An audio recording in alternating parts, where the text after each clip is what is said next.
internet and reading and stuff like that. Yeah.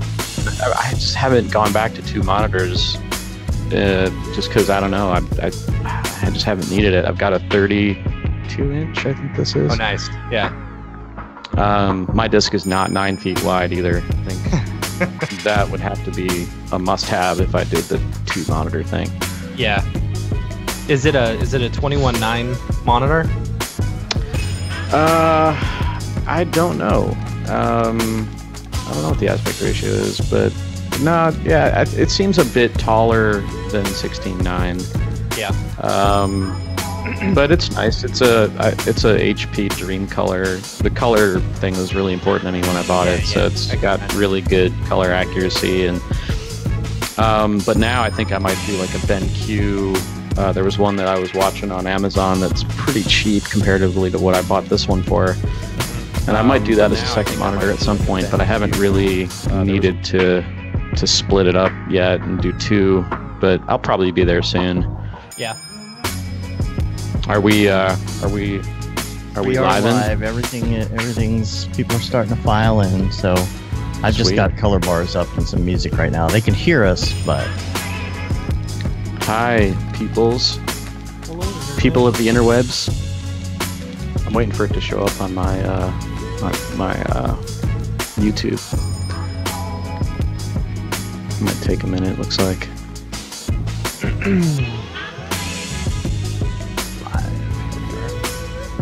Oh boy. Turn that on. From San Diego, California. Oh yeah, there it is. Alright. So I'll toss this link around. Did you get the link? I just grabbed it from YouTube, unless you have a different one. No, that's perfect. I'm just sending out the bat signal. Beep, beep, beep, beep. That was my That's pretty European, good. European whatever alarm. Sounded just like it. I couldn't tell the difference. So you can just grab that snippet, use it. Rights. You got the rights to it. I give them to you right now. Awesome. Okay, all the stuff and things are live. Just sharing in the places I need to share.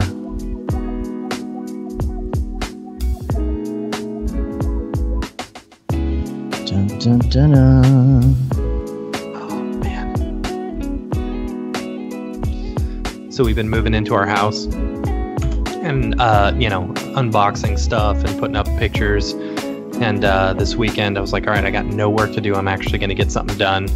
Then my wife went and hung out with her friends on Saturday, and I had to watch the kids, so I got nothing done on Saturday. And then Sunday, I'm like, all right, this is going to happen. I'm going to finish the house.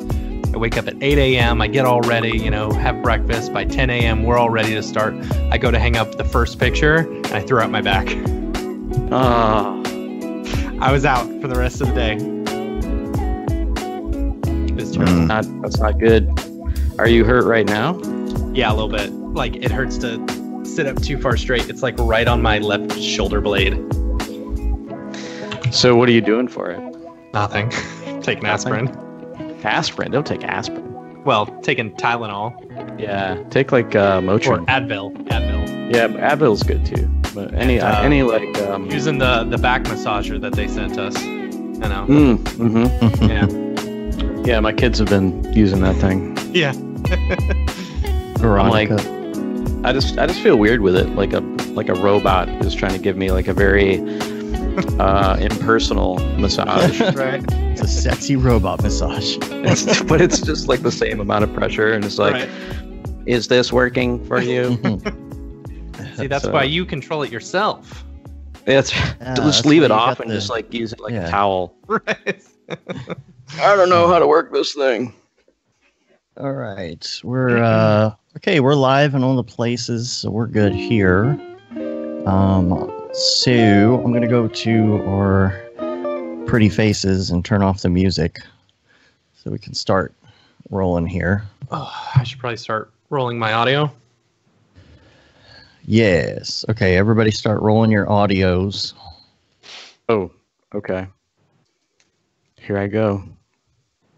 Check 1 2 1 2. Waveform. They were guessing by the voice. Dave, everyone's the color saying bars.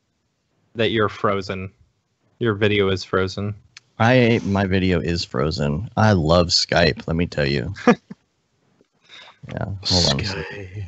It's all right. Have You you don't guys- need to see him for any reason. Have you guys tried? There you I'm go. sure you have. The video in Discord is like Yeah. crazy good. Yeah, I it's like really good, but it runs my GPUs so bad that like it won't do all the other streaming stuff. So as soon as I get this new computer going, I think we're going to switch to Discord. Yeah.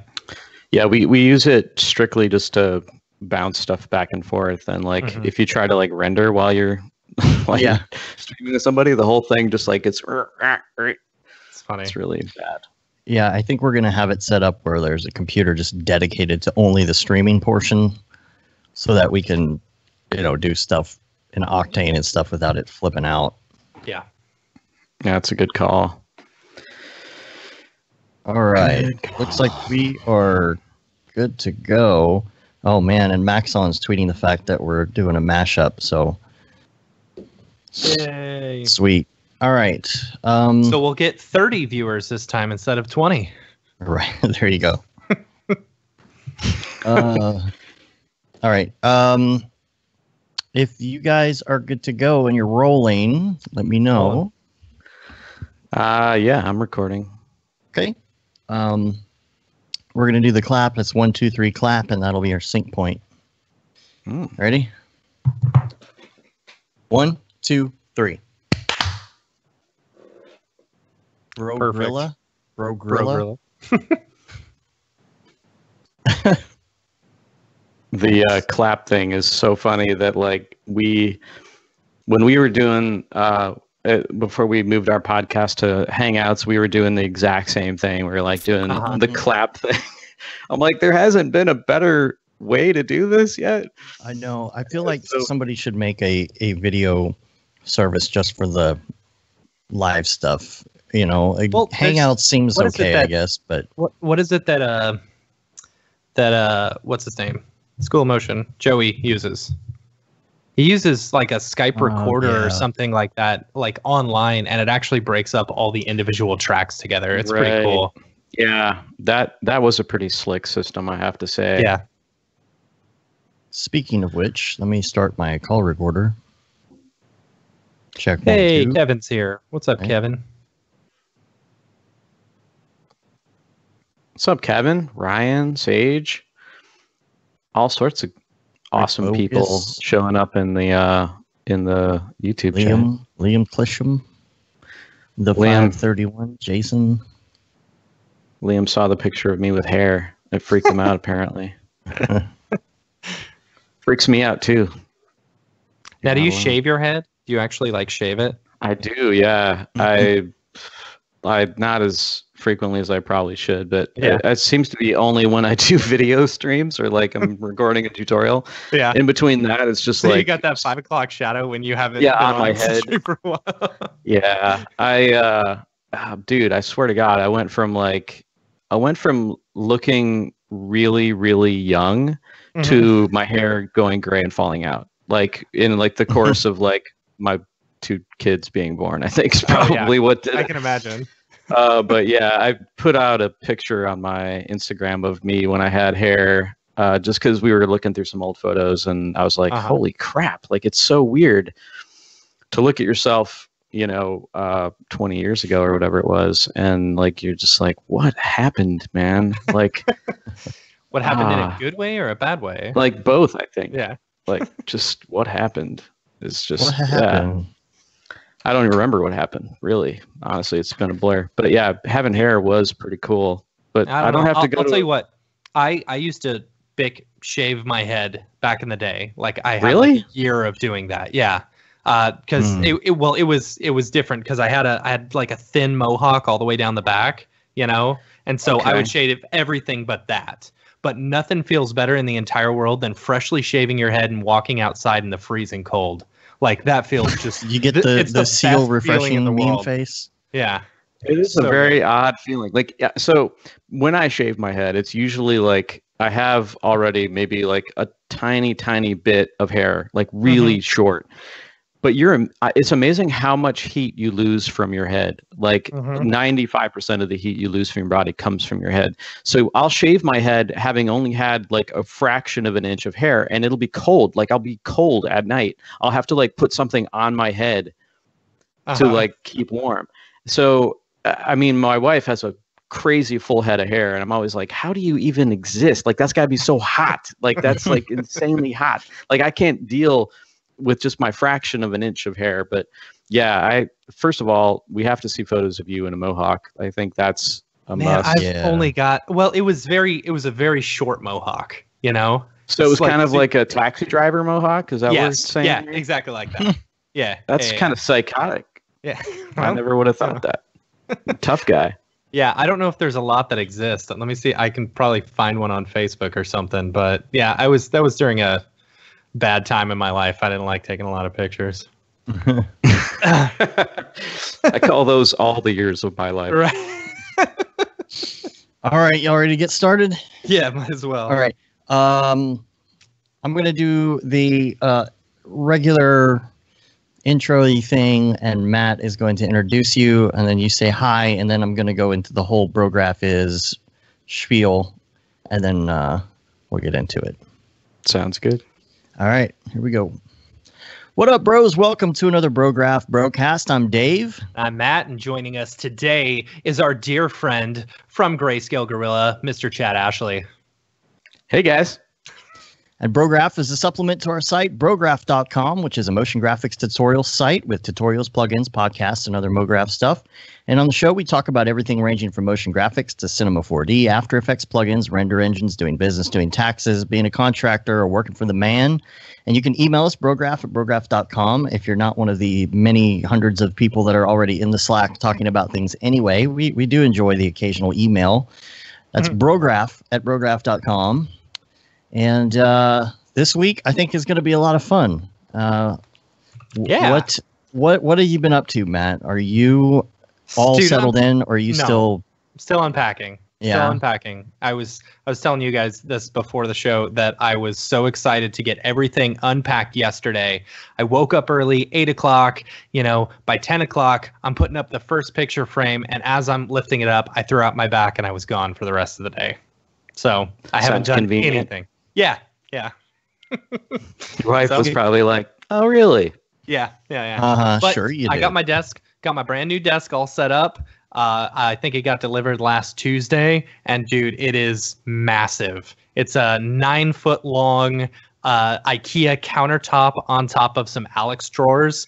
And the big thing that I wanted to make sure that I just didn't have this gigantic rat's nest of stuff, you know, underneath. So I made sure to do all my cable runs, and like it looks great. We'll see where it is in the next year or so. Right.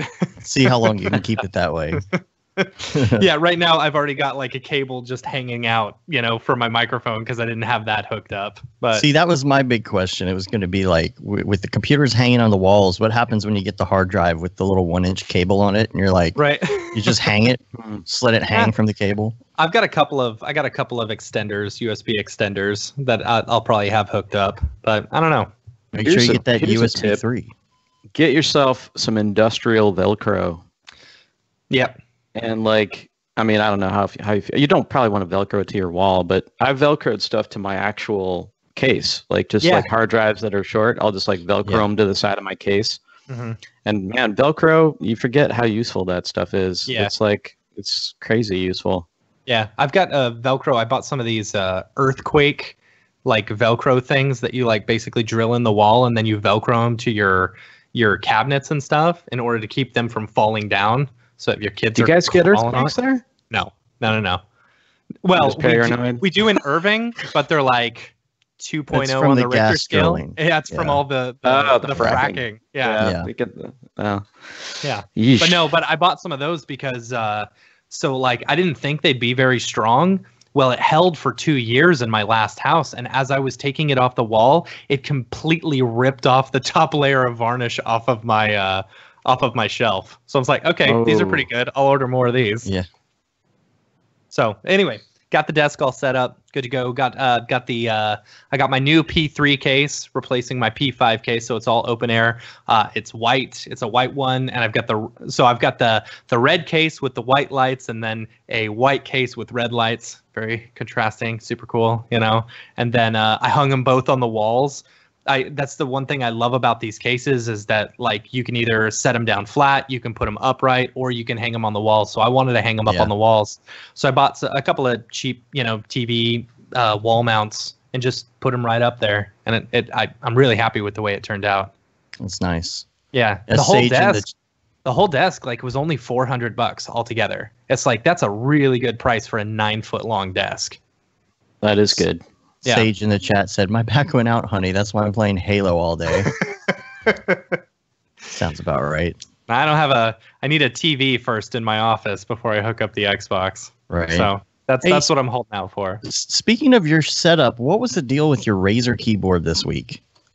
I don't know. It was so weird. Like, man, and the people at Razer were not very helpful. I'll say, like, it's weird. It's a keyboard.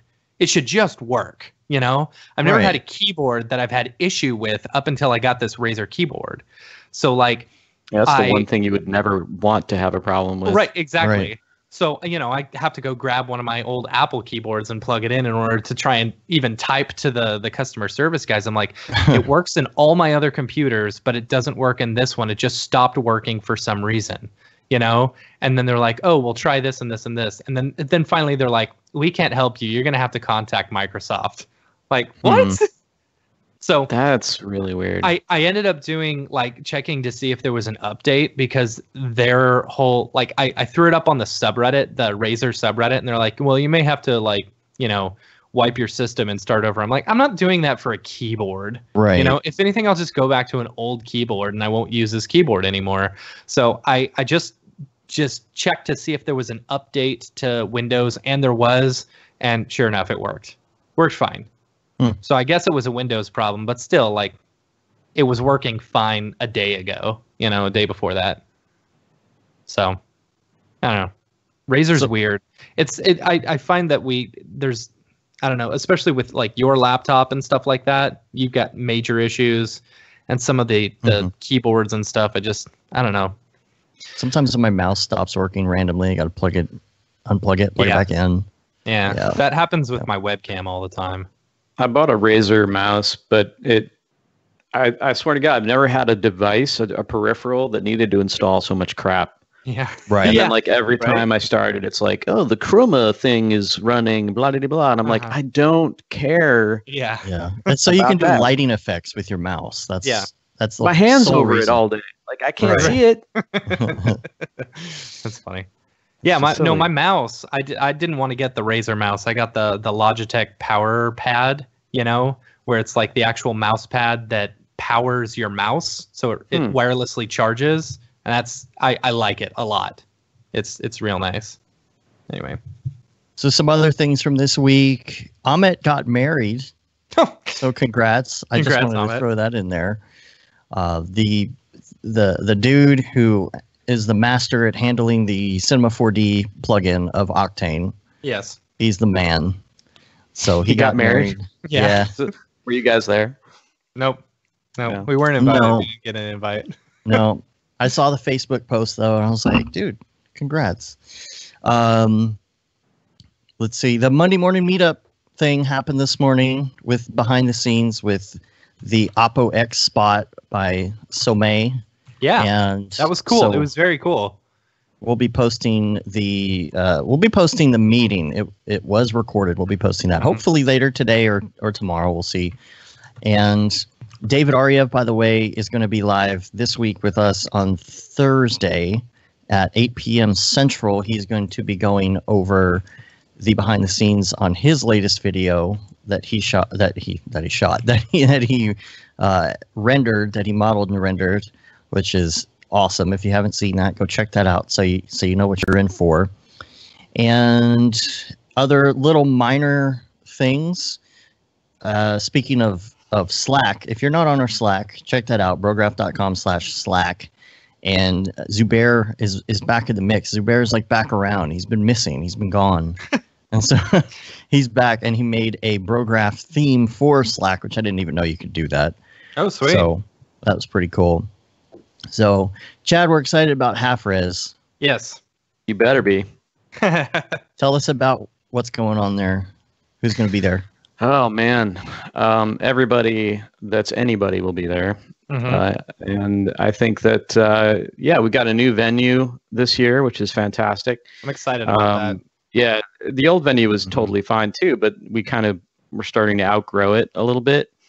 And the other thing too to note is that now Half Res is run by a group of professionals in the Chicagoland area, so that's different. So Grayscale Gorilla, Nick is still going to MC it, but cool. This group, which I'm a part of, and Chris is a part of, and a lot of other great people that you'll meet at Half Res, are in charge of putting on the event now, and so it's going to be bigger and better than ever, I think.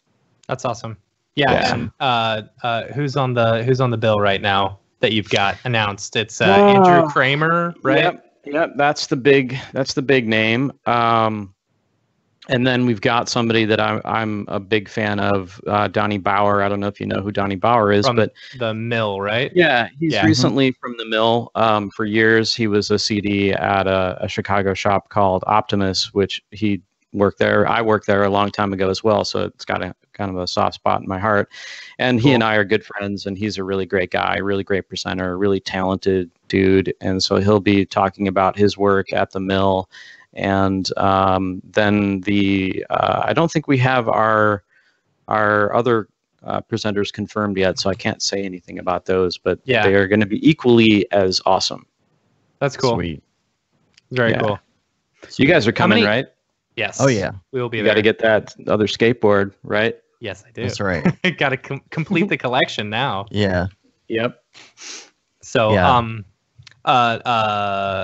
I forgot what I was going to say. Do you know how many more speakers you guys are trying to get? I think it's going to be, I don't know if we landed on an official number yet, but I think it'll be between 3 and 4, 3 and 5, somewhere in there. Cool. We'll see how it nets out. We're waiting to hear back from some folks to see what the final lineup will be, but yeah, we're going to try to keep it full of good info and keep it on track and make sure that people that want to see the presentations. The great thing about the new space is that there's quite a bit of separation between the stage and sort of the bar area. And it's sort of like the old space where it is now. It's a place called the Chop Shop. You can actually Google it and check out the place. The pictures don't really do it justice, though. I think it's a really cool space. I want to say when I looked at the pictures, it was like some wrestling thing going on or something. Oh, really? Yeah. That's exactly what it's going to be, dude. It's a wrestling show now. Yeah. It's just going to be like a bunch of people wrestling. You guys are on the bill. You're going to wrestle some people. The winner gets the whole GSG suite, right? Yeah, you guys are doing the tag team thing. We got you set up, so it'll be good. You guys will be running things. No, what I'm most excited about, honestly, is the fact that the bar is like 3 times as big. Yeah, that's awesome. not the bar, like the room, but the actual bar itself is like super long, and you won't have to like struggle to like wedge yourself in to get a drink, which is really what everybody's there for. So yeah, of course. Yeah, that was pretty difficult right there. That's why I prefer going upstairs. I like the upstairs section. Yeah, I enjoyed the last one. Yeah. There's an upstairs too at this place, and this place has a really awesome upstairs, like little hidden loungy area for people that just want to like maybe get away and talk. Cool. So there's lots of like cool little things in this venue that I think people are gonna dig, and and it's really close to the L, which I think a lot of people like. Yeah, that they can get around and get there pretty easily, which is cool. But yeah, halfres.com. You can actually buy your tickets now, I think. Is that true? I haven't been there in a few days. Yeah, I mean, I just clicked. Unless you're sold out. Are you sold out? No, seriously, I would doubt that. The venue can hold quite a few people. Cool. But yeah, we've got ours. In the Slack channel, I don't know how many people are in the Air Bro and Bees yet, but have we filled those up? We had some listeners working. I don't know. I think we've got like one. We got one for sure, but I don't know. I've got to ask Mark if we're getting a second one. Oh, there's definitely two. Is there? Yeah. They were working on the second one. I think they were trying to fill the slots, but it looks like the guys in our Slack have this like at all the events they'll just get an Airbnb and then it's like, all right, who wants in? It's pretty nice. So what's it That's like? where the parties are at. I was gonna say, like, what is that like? Is there people sleeping in the tub? Is there like when we did NAB, they got one and it fit like 9 people. Everyone had their own bed. You know, and it was the weirdest looking Airbnb or house I've ever seen in my life. Yeah, one bed was in the laundry room. One bed was in the laundry room, and then you go through the house, and then outside the side, and then to the back, and then there's a whole nother house with like 4 more beds. It was really weird, but that's where we did the podcast there, and we had like 22 people, and we were just switching out spots. You know, it was a lot of fun. That's a lot cool. of fun to do. Yeah. I would have been pranking everybody. just like prime people all tired. Heck yeah. So besides half res, what else do you have going on? Grayscale, you just released a new pack, HDRI pack. Yeah, we just put out a new pack of 85 12K skies that are crazy good. It's something that we've been wanting to get out for a while, and we finally we had it in the schedule to come out, and we've been sort of sitting on it, anxious to get it out in front of people and show them off. And it's been actually I want to say it's one of our fastest selling HDRI packs that we've put out. That's awesome. I think mainly because for me, whenever I was looking for good skies, there was a couple things that always got in the way. Literally, it would be like mountains or trees or a building, or they were, just it's hard to find the exact time of day because a lot of times I was looking for like magic hour type stuff. And then the other thing is that most photo-based HDRIs, no matter how good your camera is, you're going to flare out. Your sun's going to flare out. So what we decided to do is kind of go a different way, and we created these skies from scratch in TerraGen with the help of Sean Astrom. And these are completely manufactured skies, but they look absolutely real. Super realistic. You cannot tell. Yeah. And the benefits that you get from that are no obstructions, absolutely nothing in the way.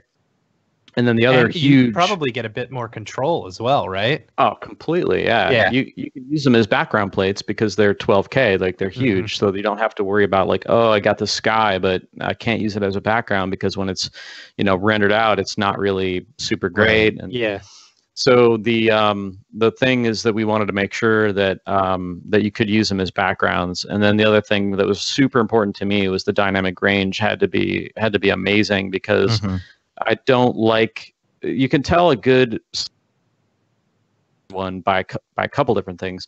The first one being the sharpness of the sun shadow. If the shadow on the sun isn't sharp, then it's probably doesn't have enough exposures, doesn't have enough dynamic. So ours, the sun is because it's not real, it's like you can expose it down to a dot, and the sun looks absolutely fantastic. The shadows look great. And then the other thing is the flaring that happens when you shoot an HDRI. No matter how good your lens is, it's going to flare on the sun. It's just just how it is. Right. But you can crank down the exposure on these, and the sun just becomes a perfect circle. So it's pretty great. I've been using them a lot lately, and it's just one of those things. You start to the HDRI Link stuff and all the packs. You start to personally, I just am oh, I wish we had this, and then I'm oh yeah, I can just figure out a way to either make them or have them made or go procure them in some way for a pack. And that's what we've been doing, filling in all of the needs. So if there's a specific HDRI pack that you'd like to see us put out, hit us in the comments. Let us know, because we're looking for ideas. Yeah, it looks like you're selling everybody in the chat room now. So yeah, and I'm not even trying to This was not like I'm not like pimping out a movie that I'm like this is not what this is, but I will say they are about the prices. Go to the clip. Exactly. Do we have a clip? The price is about to go up, ironically, announced today. So the introductory price is going to change. So if you've been thinking about doing it, go grab them now and you'll be good. But yeah, it's funny. I think this is the 10th pack we've done, I want to say. And it's crazy how people, I guess I'm not like this, so to me it's always like, oh, that's weird. But people notice that in our file structure, RateStar Link, and all our packs, they're numbered like 1, 2, 3, 4, 5, 6, 7, 8. You might be one of those people. Yeah, I mentioned it too. I said, what's number 2? Where's yeah, number exactly. 2? So like that was our like. It probably wasn't the smartest thing to do. It was like put numbers on them because basically I built 2 that I'm just like, meh, they're okay. They're not that great. We probably won't put them out. And because they made it into that installer folder or whatnot, it was like they got skipped. And so like people are like, well, I want, forget the numbers that we skipped, but there's 2. You might have been right. It might have been like the one you mentioned, but yeah. And they're like, oh, I want that one. I want that one. So the good news is I think we are going to figure out a way to get those out. And because they're not like, one of them actually is a really good pack, and we just released it as a bonus pack. If you bought during a promotional event, you could have got this one. It's called Modern Industrial. I use it. Actually, it's the one I use the most, actually. Ironically, you can't get it right now. So we're going to try to figure out a way to make that one available. And then the other one, I'm not even going to mention because we may not even release it. It's not super great. And if we do release it, it'll be, at a deep discount, hopefully. But yeah, so we're trying to get back into that. Like, all right, let's not skip any more numbers because people apparently like have a thing for that, which we respect. But yeah, on top of that, we've been super busy. I've been doing a lot of material building right now for another product that's going to be coming out. We've got some more training stuff in the works. We've got a huge Redshift training that's being worked on right now. We've got some new plugin developments that we'll be able to share some teasers on real soon. I can't talk about that one yet, but when I can, that's going to be really exciting. But awesome.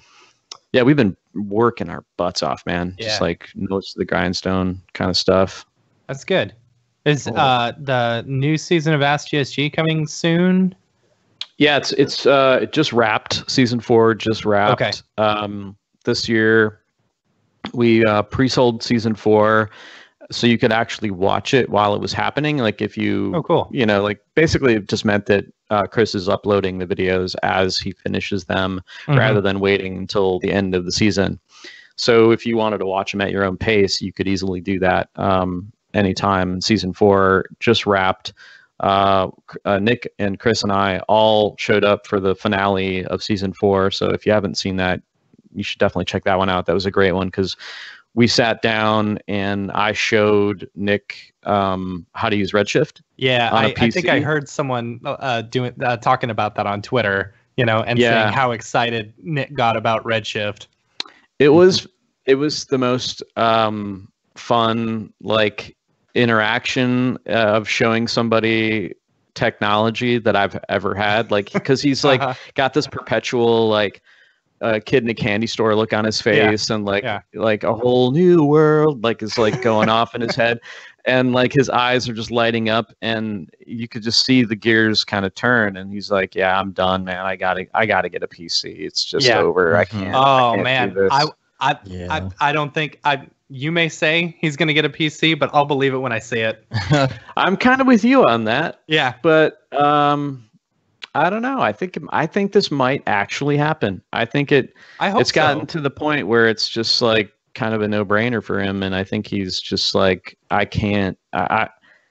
He's running the risk now of like just being the old, like he said it on Ask GSG. He's like, he doesn't want to be the old man on the lawn shaking his fist at the GPU renderers.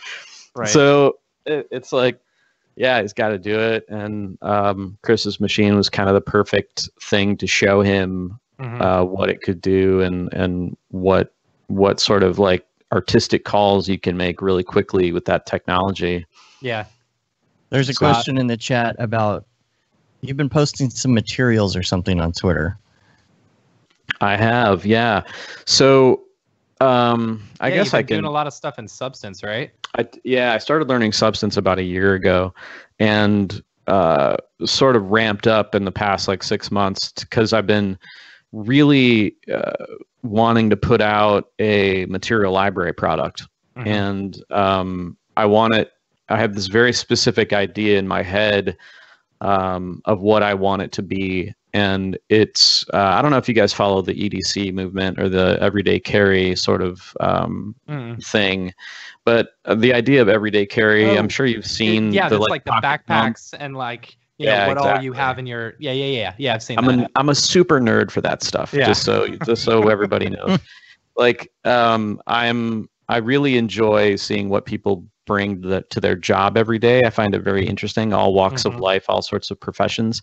And I started to think about like what would be a cool, like, to me, that's like what do we as 3D artists bring with us every day? Well, we bring, you know, the obvious hardware stuff, but then there's like the materials. Like, what if you had like your everyday carry materials that you brought with on every job, and that was like your thing, you know, you dip in there and get your stuff, get in, get out. So I started building up this library of materials through multiple capture means, photographs, procedural, Substance, all that kind of stuff. So right now I'm kind of in the building phase of getting these materials built. And it's important that this material library be like super versatile, not too your basic stuff, the stuff that you use all the time, concretes, metals, dielectrics, conductors, brick, wood, things that you find in life every day. And so I've been working my butt off on that, trying to get that done. And they're being built in Substance, but I'm not going to be we're not selling substances because I wouldn't want that. I would want a material that I can just drag and drop onto something. I agree. And just go. And the Substance stuff is great. I love it, but I'm not into that I wouldn't want to have to deal with that every day. So I'm using Substance as a means to author these materials to then build them from scratch in the renderers that we're going to support when it comes out. So that you'll just have like a library of cool stuff. Yeah, that makes sense. Yeah, that's good because I'm always like I find myself anytime I'm needing brick or wood or, you know, metal, I'm always going to Polygon, and I almost always choose the exact same one. I download the exact same one. I've probably got you know, 5 or 6 versions of the exact same metal in my downloads folder. Yeah, that's kind of how I am too. Like, I have my go-tos, and then I have, you know, I sort of manipulate those to get what I need. But over the years, my go-tos have sort of like gotten to be a lot. Like I have a lot of go-tos, and what I find is that when I don't have exactly what I need already pre-built, I end up building almost the exact same thing every time. And I'm like, well, wait, this should just be already here, and I should be able to just drag it onto my thing. But yeah, the thing for me, when I came up with the concept behind it, was like, I want something that is easily manipulatable. Is that even a word? I don't think it is. Yeah, sure. Manipulable, sure.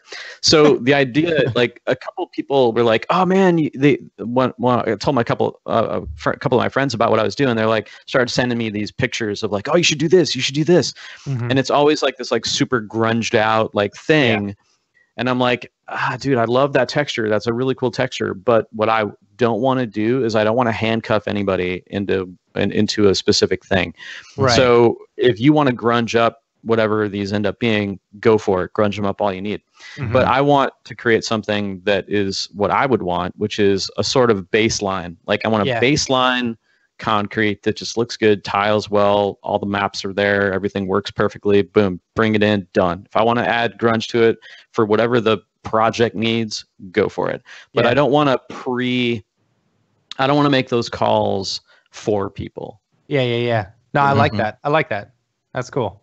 So that's kind of and it's been fun, man. Learning Substance has been amazing. Substance is a fun program. Yeah. And it's really like the learning curve on it is not very high.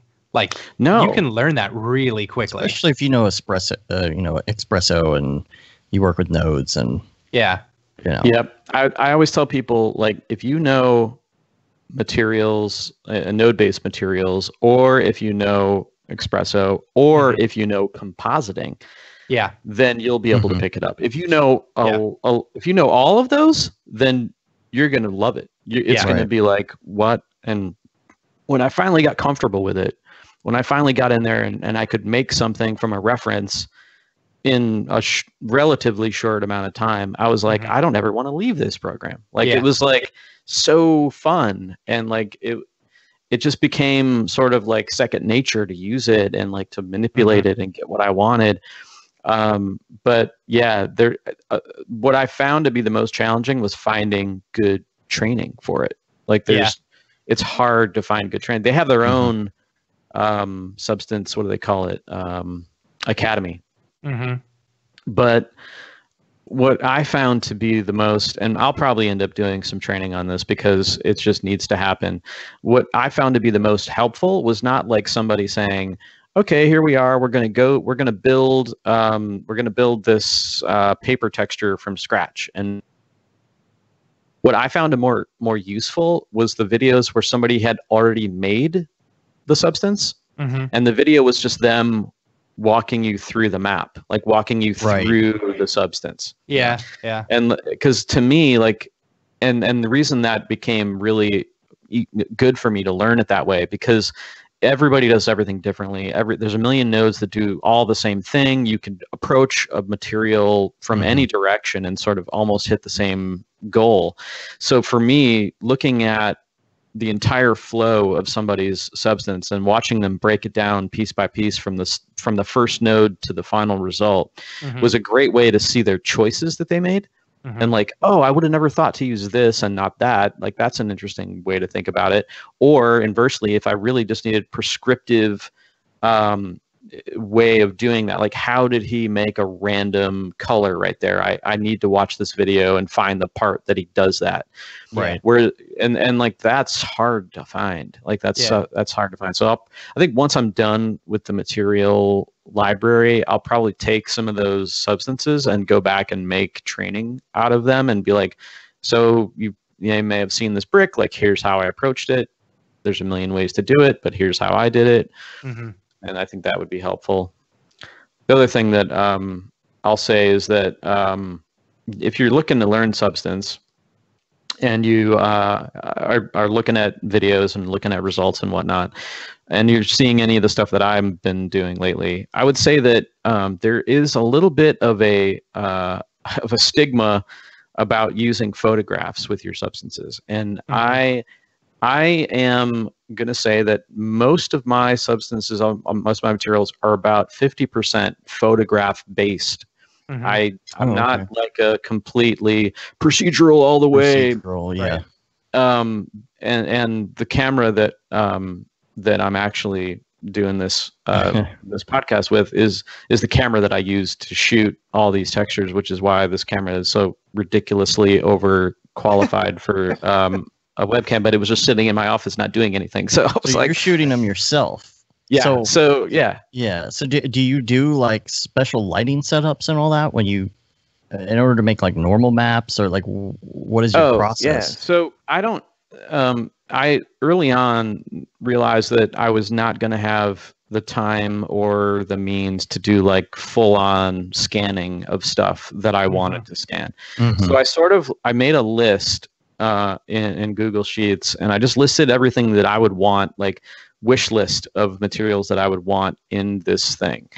And then I just kind of went piece by piece or material by material and said, well, I could probably shoot that, or I might be able to shoot parts of that. And okay, that one's obviously better for Substance because it's like, tileable brick and it can do that all day. Although I did shoot some brick that I'll be using as well that you can't fake this detail. I mean, there's just things that happen in life that just need to be, you just can't fake that.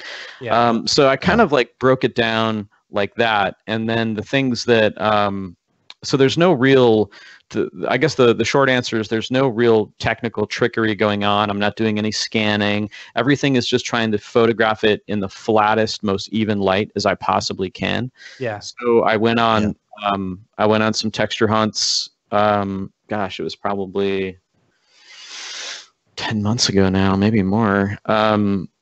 Where I just had a buddy of mine in Milwaukee who knew Milwaukee really well. Milwaukee was a great place to shoot these because Milwaukee, if you've ever been there, it's a city, but it's also like really underpopulated. Like it's super dead. Okay. So you can go.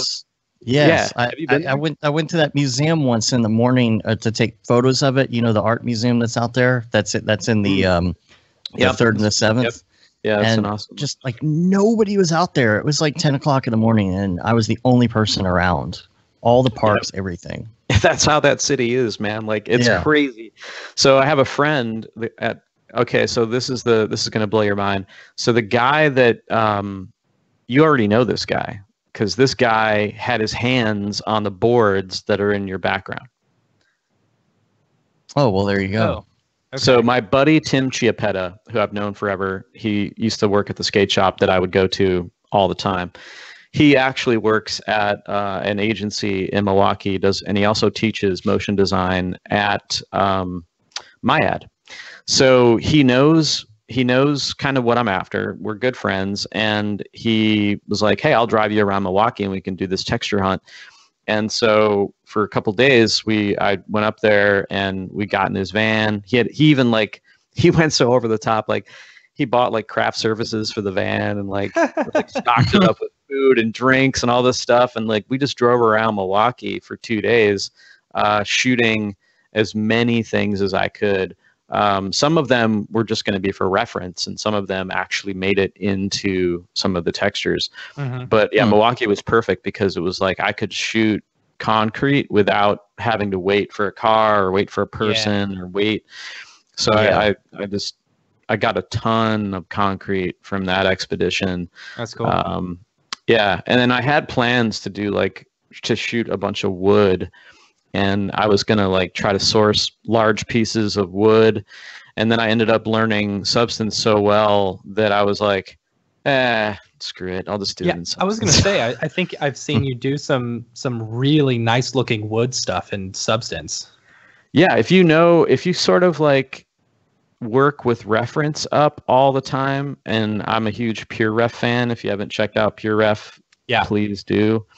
Because if you're working without reference, then you're flying blind as far as I'm concerned. Right. So like I just would like find my absolute favorite reference of wood and just try my hardest to hit it as close as I could, fully procedurally, because there's just certain things that are better suited for procedural and certain things that are not. Like concrete, I've seen some people do concrete and Substance and have it look really, really good.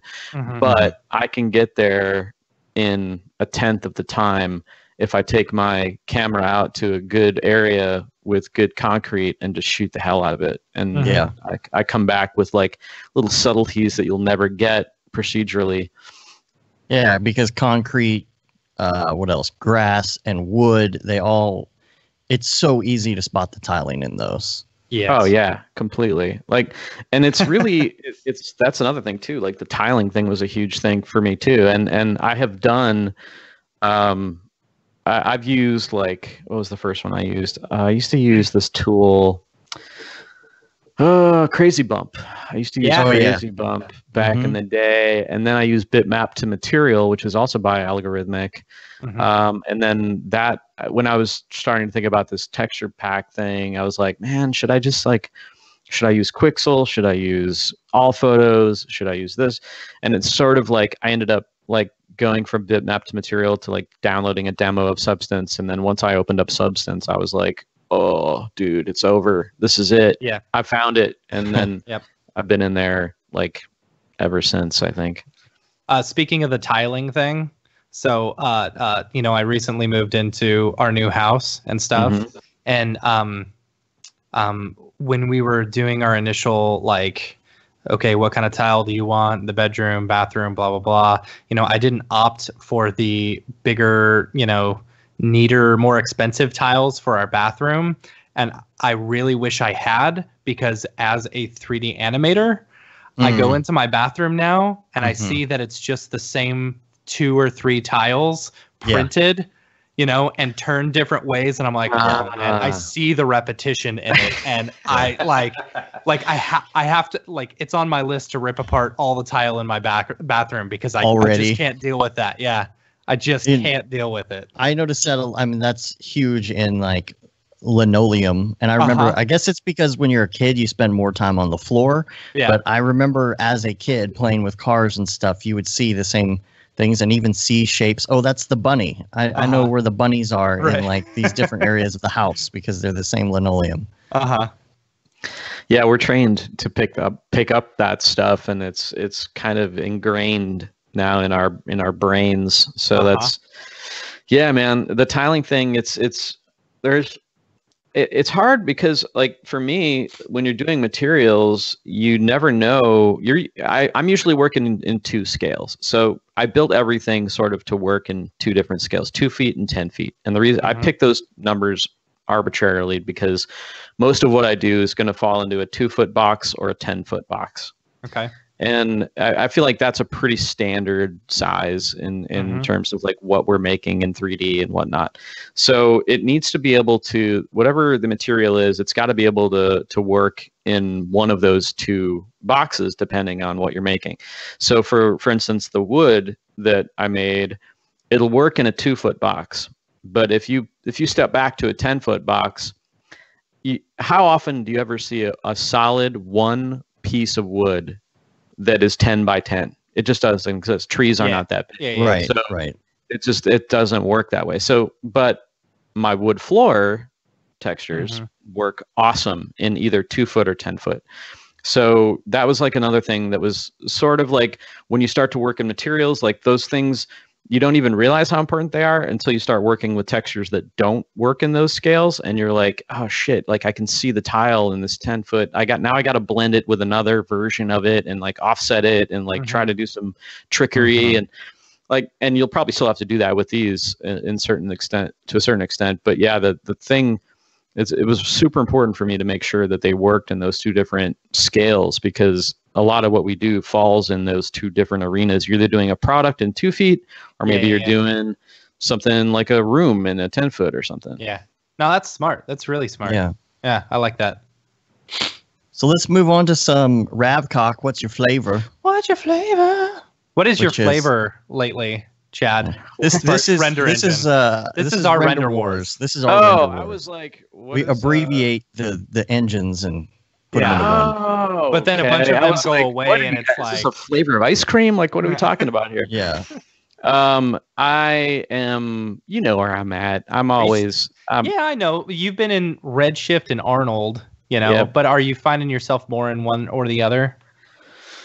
No, actually, I found myself pretty split these days. Yeah, and I think mainly it's because I've been finding myself in all of them, but I'd say most of the time I'm in Arnold or Redshift, and I am in Arnold for complicated, like I got to get this has to go out the right way kind of thing.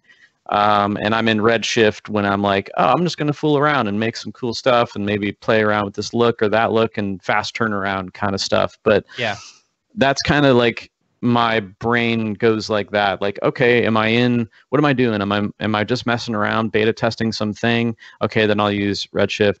Am I making something that's going to be a part of a project that maybe is, you know, shots upon shots with like lots of stuff? I'll do that in Arnold. That's just kind of how it's been balancing out for me. And then I'll jump into Octane once in a while when I just want to like look dev something really fast and make it just like have to not worry about it. Like, and like that's usually for like boards or just prototyping some lighting or something like that. But yeah, that's kind of where I'm at these days. And before honestly, our last big project, you know, I was playing around. I actually did a couple of things in Arnold just to do it, you know. And I gotta say, like, as far as how much I like it. You know, like Octane, of course, is going to be my favorite because it doesn't take. No offense to anyone out there, I'm kind of dissing myself here, but it doesn't take a lot of talent to make something look really good in Octane. We still have like faith.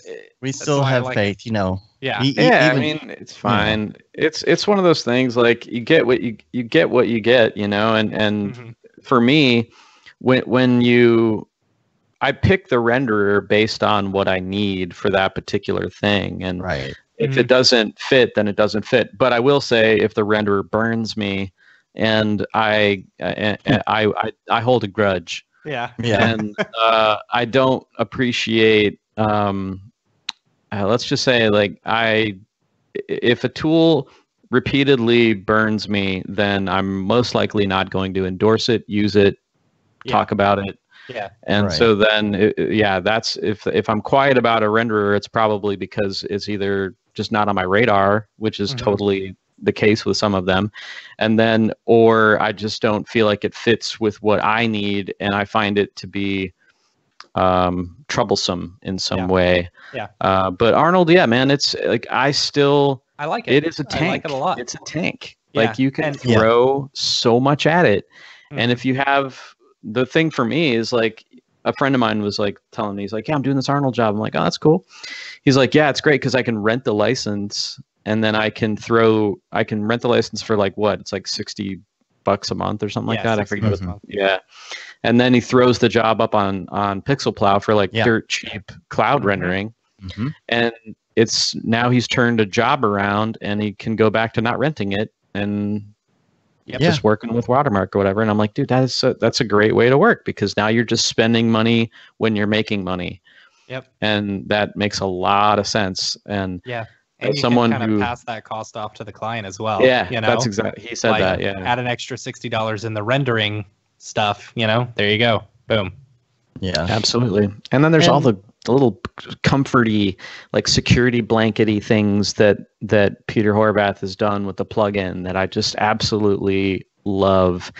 And it's those things that add up over time to an experience. And I think that software has to have a good experience. You have to be, if it doesn't have a good experience, then I don't care how good the result is, I probably won't use it. Yeah. Because if it's troublesome to get to the result, or I don't feel like it's intuitive, or I don't feel like I'm getting what I was promised out of it, then it starts to sour me on it. But what I love about Arnold's plugin is that the developer, Peter Horvath, he's amazing. Like he's worked in all these little things. There's a light manager built into it that's fantastic for managing lots of different lights. There's the texture manager, which I think is better than any of the other ones I've seen, where you can like organize, or sorry, not organize, but like if you're working with Arnold, you probably want to use the .tx file, which is like its own proprietary texture format, which is fully mappable.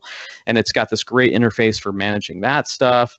He's got like right click to pick focus in the IPR, right click to do things. You can drag materials onto objects in the IPR. That's cool. Yeah, it's like he's just knows how to make it feel so like nice. Yeah.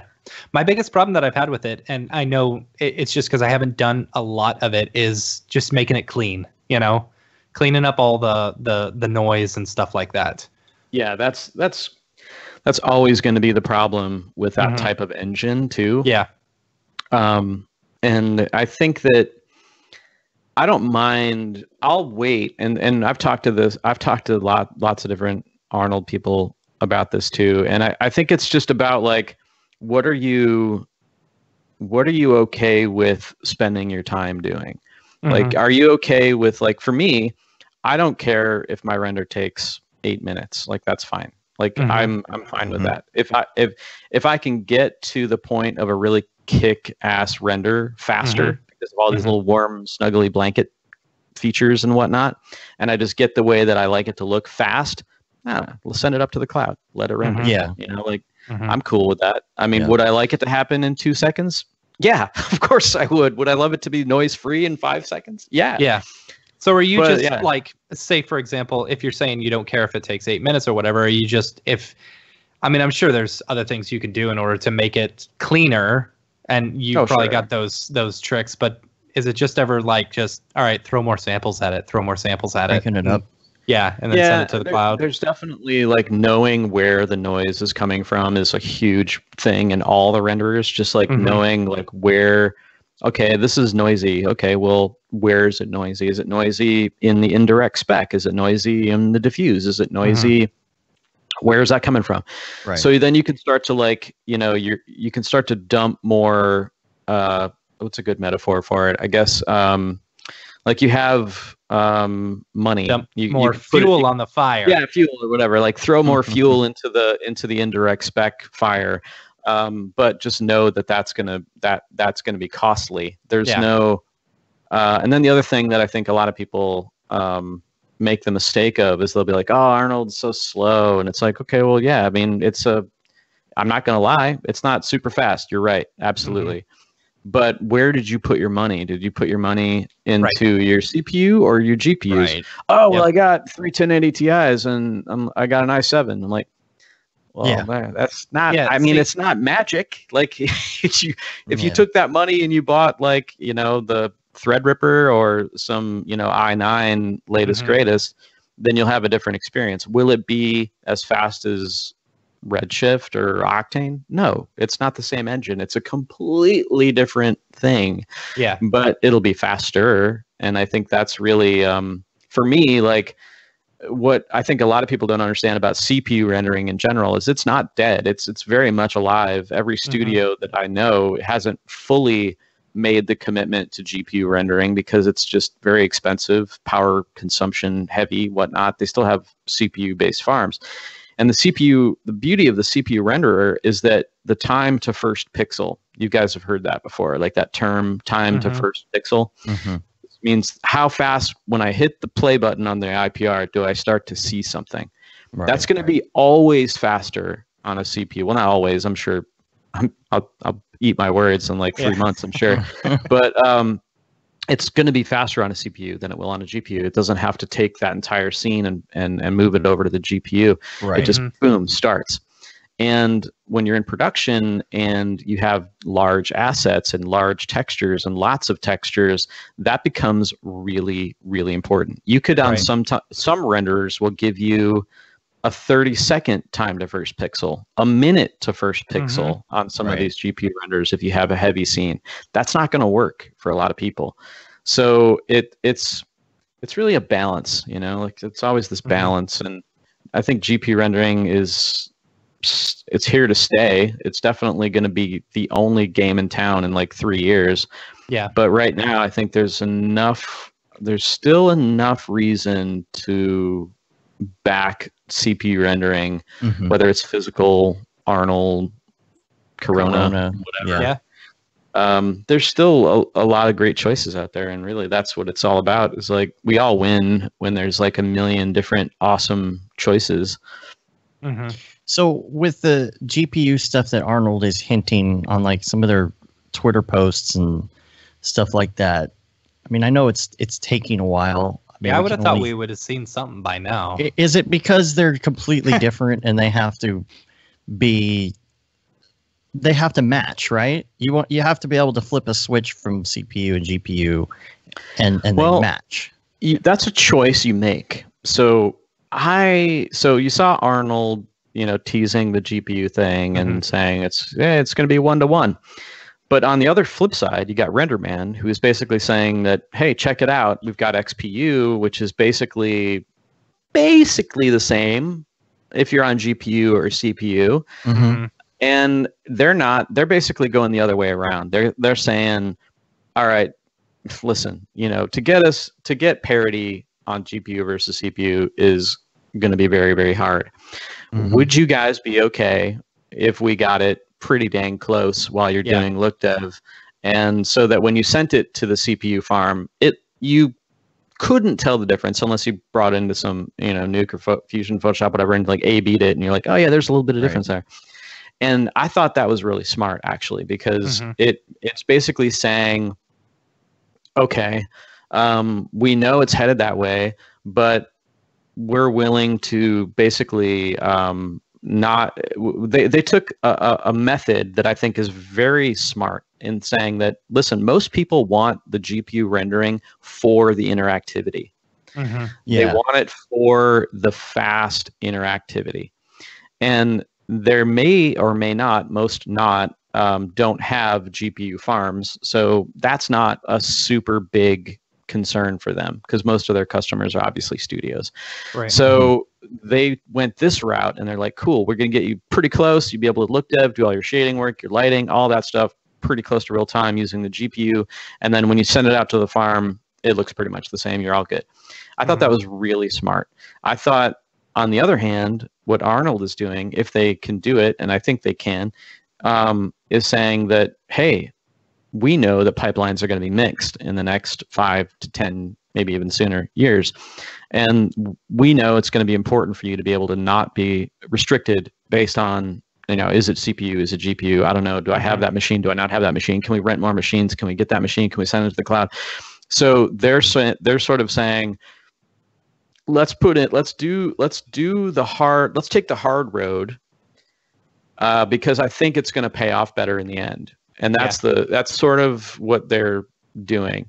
And I think it will pay off in the end. But what we're seeing now is, I think, the problem, or not even a problem, the side effect of that longer, probably more future-proof road, which is it's going to take longer to get there. Mm-hmm. Yeah.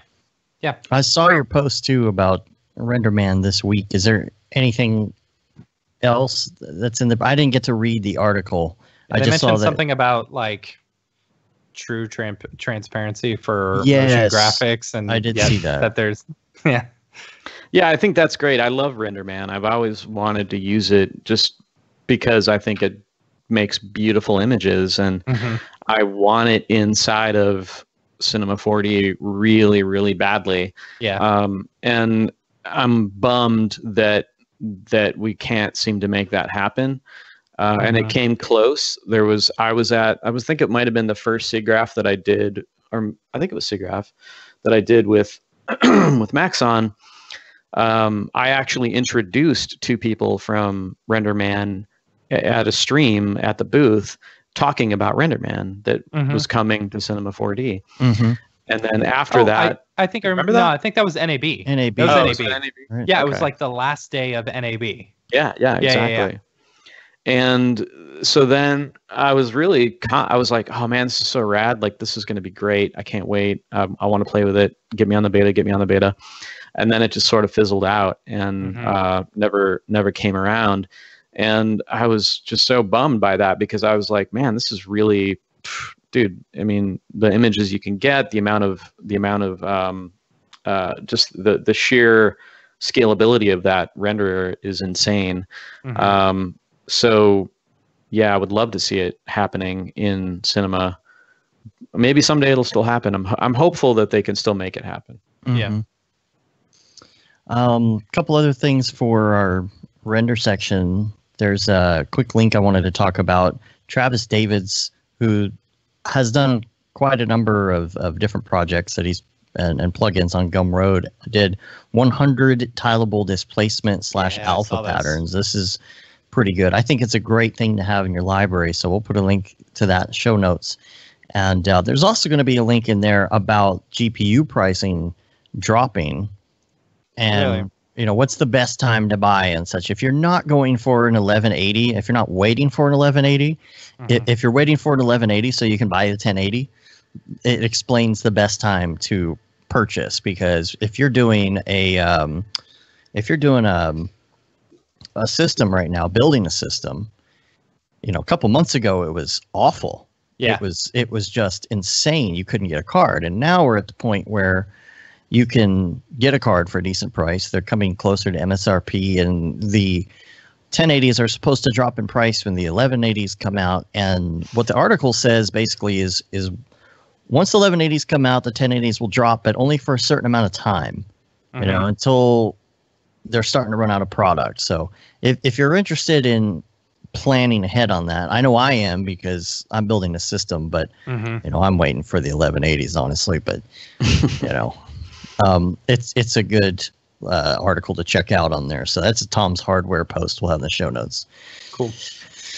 Something else I wanted to talk about today, though, was the changing of the guard at Maxon, which we talked about, but he posted an article. He's doing like a blog, so this I don't know if there's any more yet, but there's a whole day one blog on Maxon's site that we'll link to. And Chad, I just wanted to get your thoughts on the changing of the guard a little bit as well. Yeah, I mean, I think that ultimately it was probably a very smart move, and I think that it's always scary for people. It's always sort of like people always assume the worst when this sort of thing happens, and believe me, I've seen a lot of that happen after having lived in the Autodesk space for so many years and seen so many managing software managers and just all kinds of change over there. So I've seen it go poorly, and I've also seen it go well. And I think that this is a smart move. I think that ultimately it's a business. They want to be able to grow. They want to be able to expand the market. So I think that all the talk about like people getting a little bit freaked out about the AR, VR stuff, and the people getting freaked out about the ArcViz stuff, and I got to say to them, well, it's got to grow, and otherwise it won't. It's got to grow, or it just won't grow anymore. So I take growth wherever I can get it, and if that's what this new CEO, his goal is going to be to sort of like build on what's there already and expand upon it, and then grow it in these new areas, I'm totally down for that. And I think really what we're going to see is, I think Paul and I forget the new guy's name. Help me out. What's David? This name? David.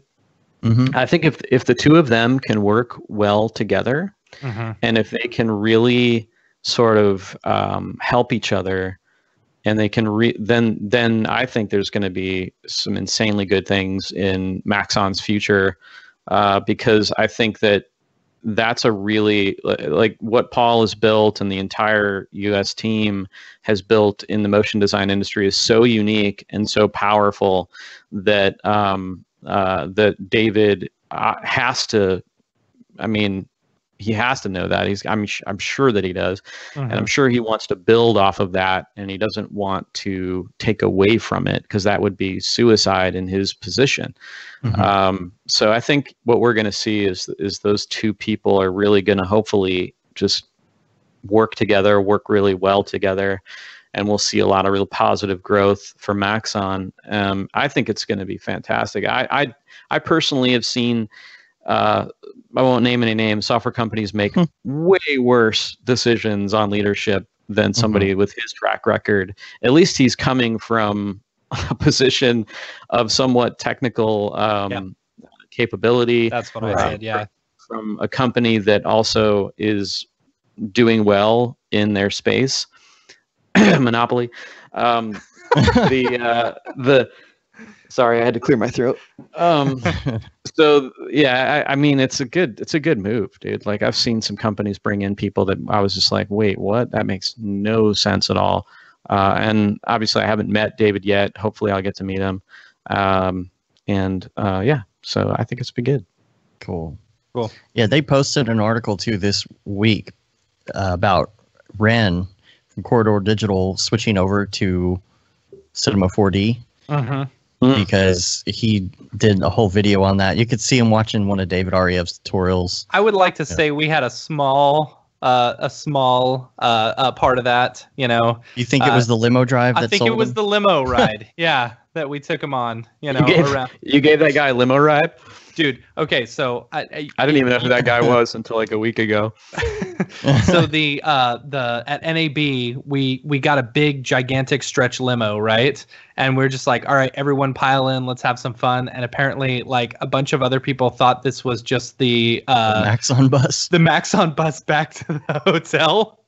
There was a couple of the German folks who like just hopped on with us. And you totally kidnapped them. Yeah, totally. Yeah. And they came up to us afterwards and they're like, Oh, that was the most fun I've had this whole trip. Thanks. I thought this was the bus back. They're like, Anyway, I should have been home 2 hours ago, but I don't care. Right. But this was Ren fun, was too. with us, Yeah. and we were all just chatting, having a good time. It's like, yeah, you got to move over to cinema. Got to move over to cinema. Oh yeah. So- Well, I saw somebody, like, I think it was somebody, I don't remember who sent me the video, and they're like, "Oh, you know these guys, right?" And I'm like, maybe I don't know. And I watched that video, and I think the first thing he does was like, see how fast like 3ds Max loads up. Uh-huh. And like I had a flashback to when I used Max, and I was like, "Oh my god, that's right! It would take like you would start it, and then you'd get up and walk across the room and get a cup of coffee, and then you'd come back, and it would like blah, blah, blah, blah, like half-assedly like pop up." Uh-huh. And like I was like, "Holy crap, that's crazy!" And then I started like watching some of their stuff, and I'm like, "Wow, this guy was using Max for this stuff." Like the Fume effect stuff made total sense. Like a lot of their smoke type stuff looked very much like Fume effects and all that. But yeah, the more I watched it, the more I was like, why are they using 3ds Max for this? This is crazy. Yeah. So it sounds like he made the decision to switch, which is good. Yeah, we're super excited.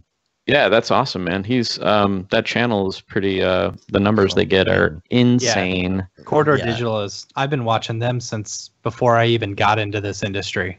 You know, really, like really the guy hardcore. That old? How old do you think that guy is? I don't know. They've been doing it for a while. It's like them and Freddie Wong were like some of the big pioneers of the YouTube like special effects stuff. It's kind of that mix where you're doing special effects for entertainment, but then people follow you. From all aspects, you get a larger audience. Yeah, that way because you're doing like shorts and stuff. Yeah. Yeah, I watched the stuff and I was like, this seems like something that you would have seen on like Vine or something. Right. Like short form, like really quick little gag. See, they were doing it even before Vine was around. Really? Wow. They've been doing it for a long time. Yeah. I guess I'm not plugged into that, I guess. I my kids probably know who they are, but I'm just like, yeah, okay, cool. They mentioned us. Let's get them some free stuff. Right. That's funny. So I wanted to mention this as well because you are involved in Grayscale. You've got your social media outreach and such, and the whole James Gunn thing. I wanted to talk about social media just for a little bit and get your thoughts on social media. And for us, is a little bit different, I think, than people who are mass celebrities who have giant Twitter followings and they're super verified and all that kind of stuff. But how, do you know? Have you been following the James Gunn thing at all? Oh yeah. I'm a fan of movies and movie culture, and I follow. So most of the stuff I follow is pretty nerdy. It's like tech stuff, like gadget tech stuff, mostly phones. I'm a phone nerd, and movie. Just everything having to do with movies, not necessarily just comic movies, but like movies in general. But yeah, I'm familiar with the controversy, and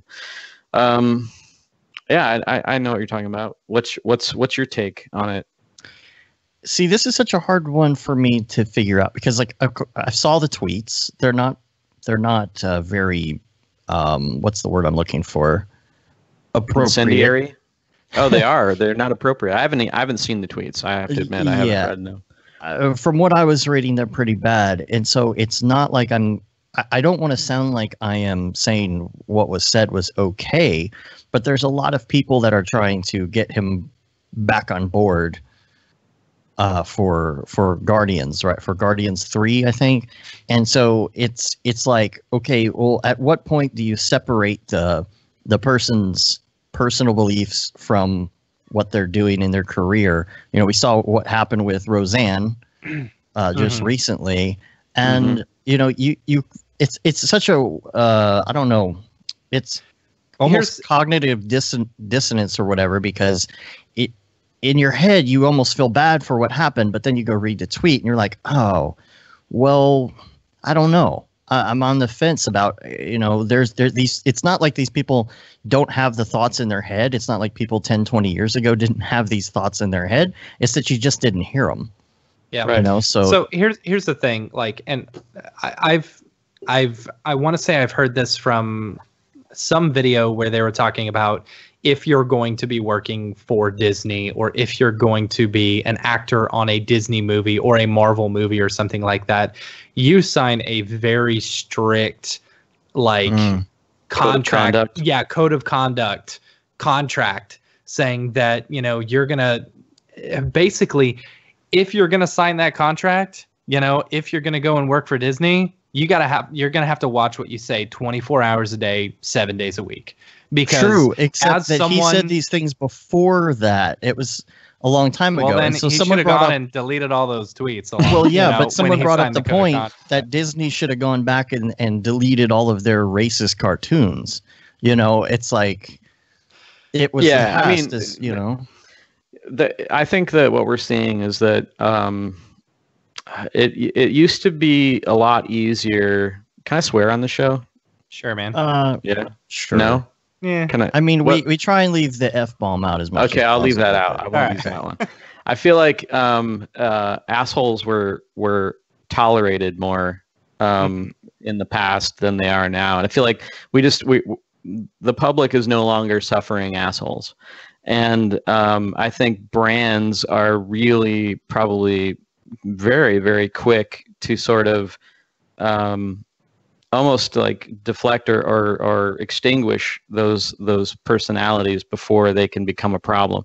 Now, this particular situation, I haven't read the tweet, so I don't know what he said, but I will say that I mean, honestly, I think there's a scale that you can't possibly define because it's so completely subjective of like what's tolerable in terms of level of asshole. And then that scale is sort of weighted inversely based on what they contribute to entertainment.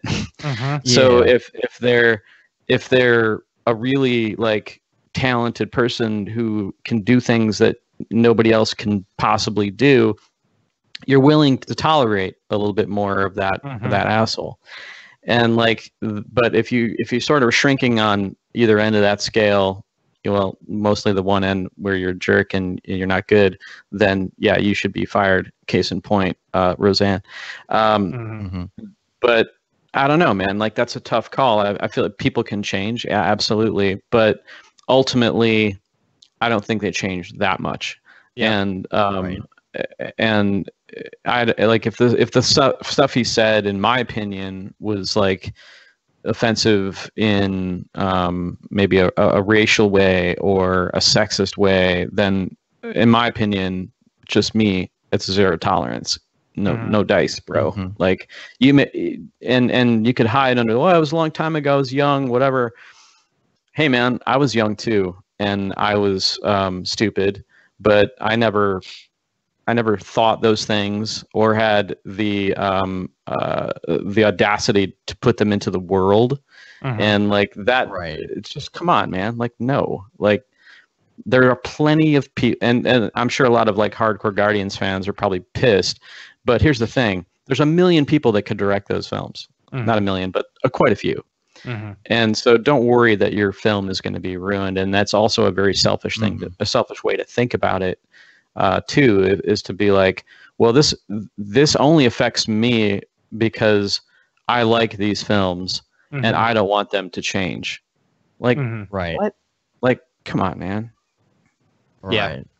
Well, it was, it's something that you wouldn't necessarily not hear a comedian say in a raunchy type environment, like a comedy club that's, if your job is you're a provocateur, then go for it. Free speech, do whatever you want. I want you to challenge my ideals and challenge my perceptions, but do it in that forum. But like as a filmmaker, I don't know what did he say? Like what was the gist of what he said? One of them was a rape joke about the best part about being raped is when you're done, it's like, hey, at least I'm not being raped anymore. Something like that. Oh my God, which is like terrible. Right. Which is like, oh my God. You might hear a comedian say that in a really dark strip club. Strip- Freudian Really slip dark there, comedy dude. club. Yeah, but the thing is that like it's Twitter, right? And there's a lot of comedians on Twitter, and there's a lot of people on Twitter who are Man, that's their thing, right? That's But this the isn't his thing. That's not Oh, his. That's not his thing. That's terrible. That is Yeah.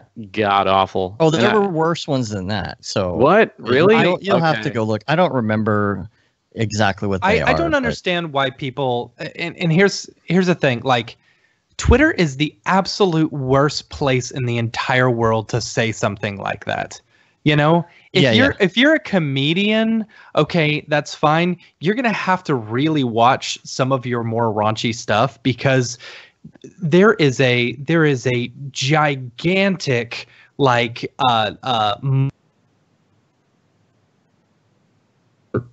maybe not so much on Facebook, but like in all these social networks, there's a huge mob mentality.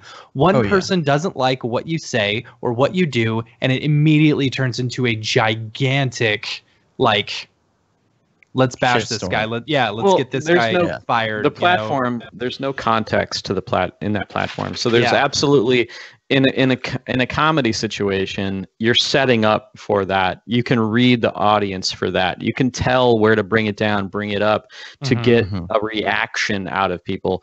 But when you're just blasting the world with some horrible, poor taste joke, then you're just stupid. Like that's just stupid. Like, and if you are one of those comedians that makes those types of jokes and that's what you do on Twitter, then that's all you do. Your following is going to be your following. People are going to get upset, but at the same time, you're not directing a film. You know, it's different. Not that it's okay, but it's different. You're not going to get in trouble, I guess. You won't. If that's if that's your shtick, then go for it. Go make all the horrible jokes, and people can follow you or unfollow you or whatever. But I mean, as a brand, like, I mean, you guys are a brand. Grayscale Grill is a brand. I would not want anybody that we're associated with to have permanent public, tweets or whatever like that associated with us. That would be horrible. So I totally understand the whole situation. That being said, I saw the exact same tweet that you mentioned where somebody broke down all of the extremely racist moments in past Disney films, all the different like little moments. And yeah, I mean, that sucks too. Like that was terrible, but that's actually part of the history of that company. It's part of the history of the country at the time those films were made. Right. So you can't really be like, well, I'm gonna go back and erase those. It's like, well, I mean, it sucks that they exist, but it's important to know that they exist because history has a way of repeating itself. So you have to know why it happened, what happened, why was that even okay to have there? Whereas like something like this with James Gunn, it's like, nah, dude, he's good to erase from history as far as I'm concerned, making jokes like that. Like, like cool, you're a good director, but not so good that I'm willing to forget these horrible things that you said. Right. At least that's just my opinion about it. Yeah. Well, let's go on to some more fun stuff. Then. Deep topics you guys put out on the show. We'll do some links real quick. You know what? Now, before we do some links, because this is the whole reason we've got you on, Chad, is because the whole reason we started chatting in the first place. We're like, dude, we got to have you on the show, is because of our whole discussion on Facebook about the Apple debacle. I'd like to talk about that with you. Yeah. Yeah.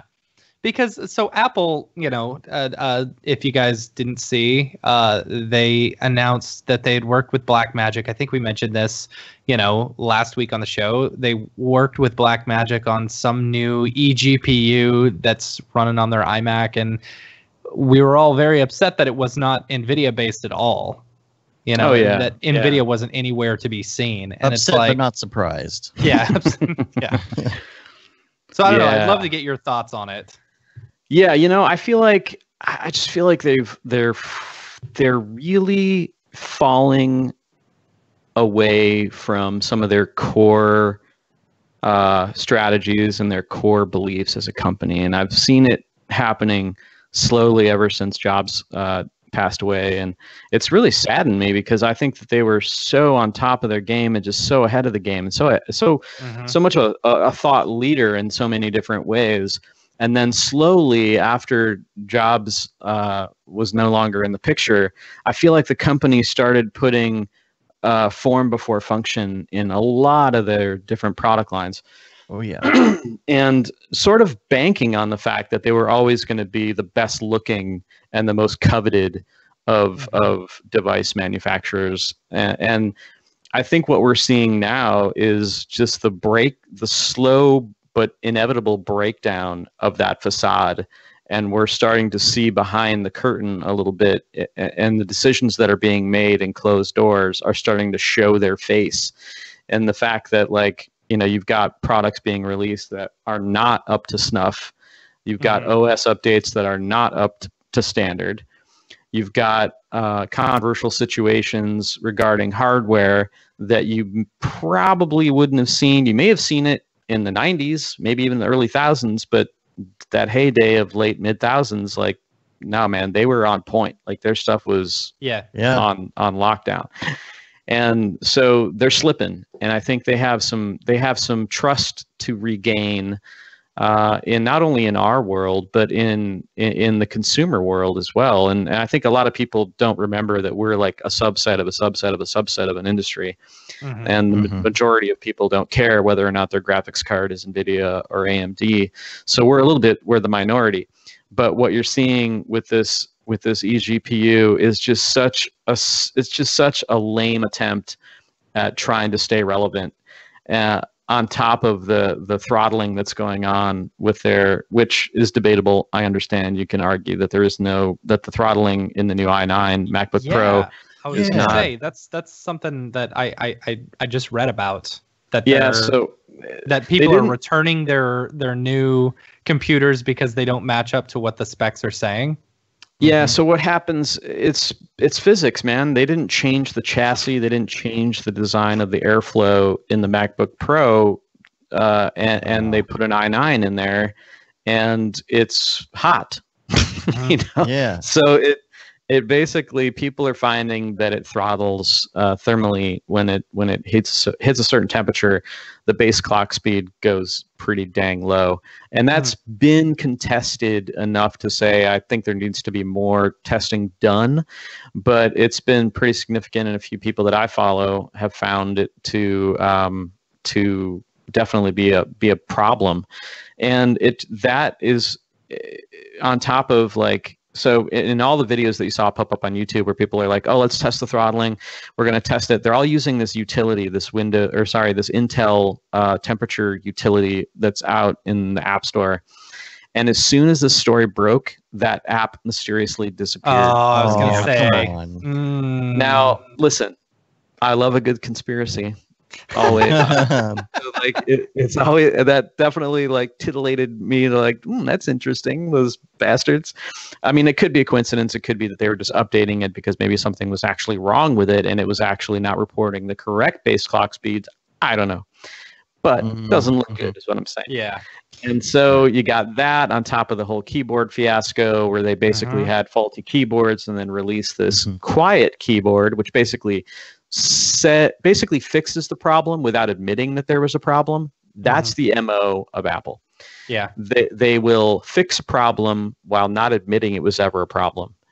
And that, to me, I think that as we go on in our lives, in our professional lives, in even our consumer lives, people respect companies that admit when they're wrong, that improve on things that need to be improved on, that listen to criticism, that sort of are cool. They're just like, they're being cool about it.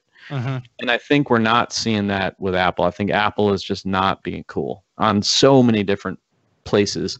Now, Google's not really cool either on a lot of things, but I got to say that it's more fun to poke fun at Apple, really.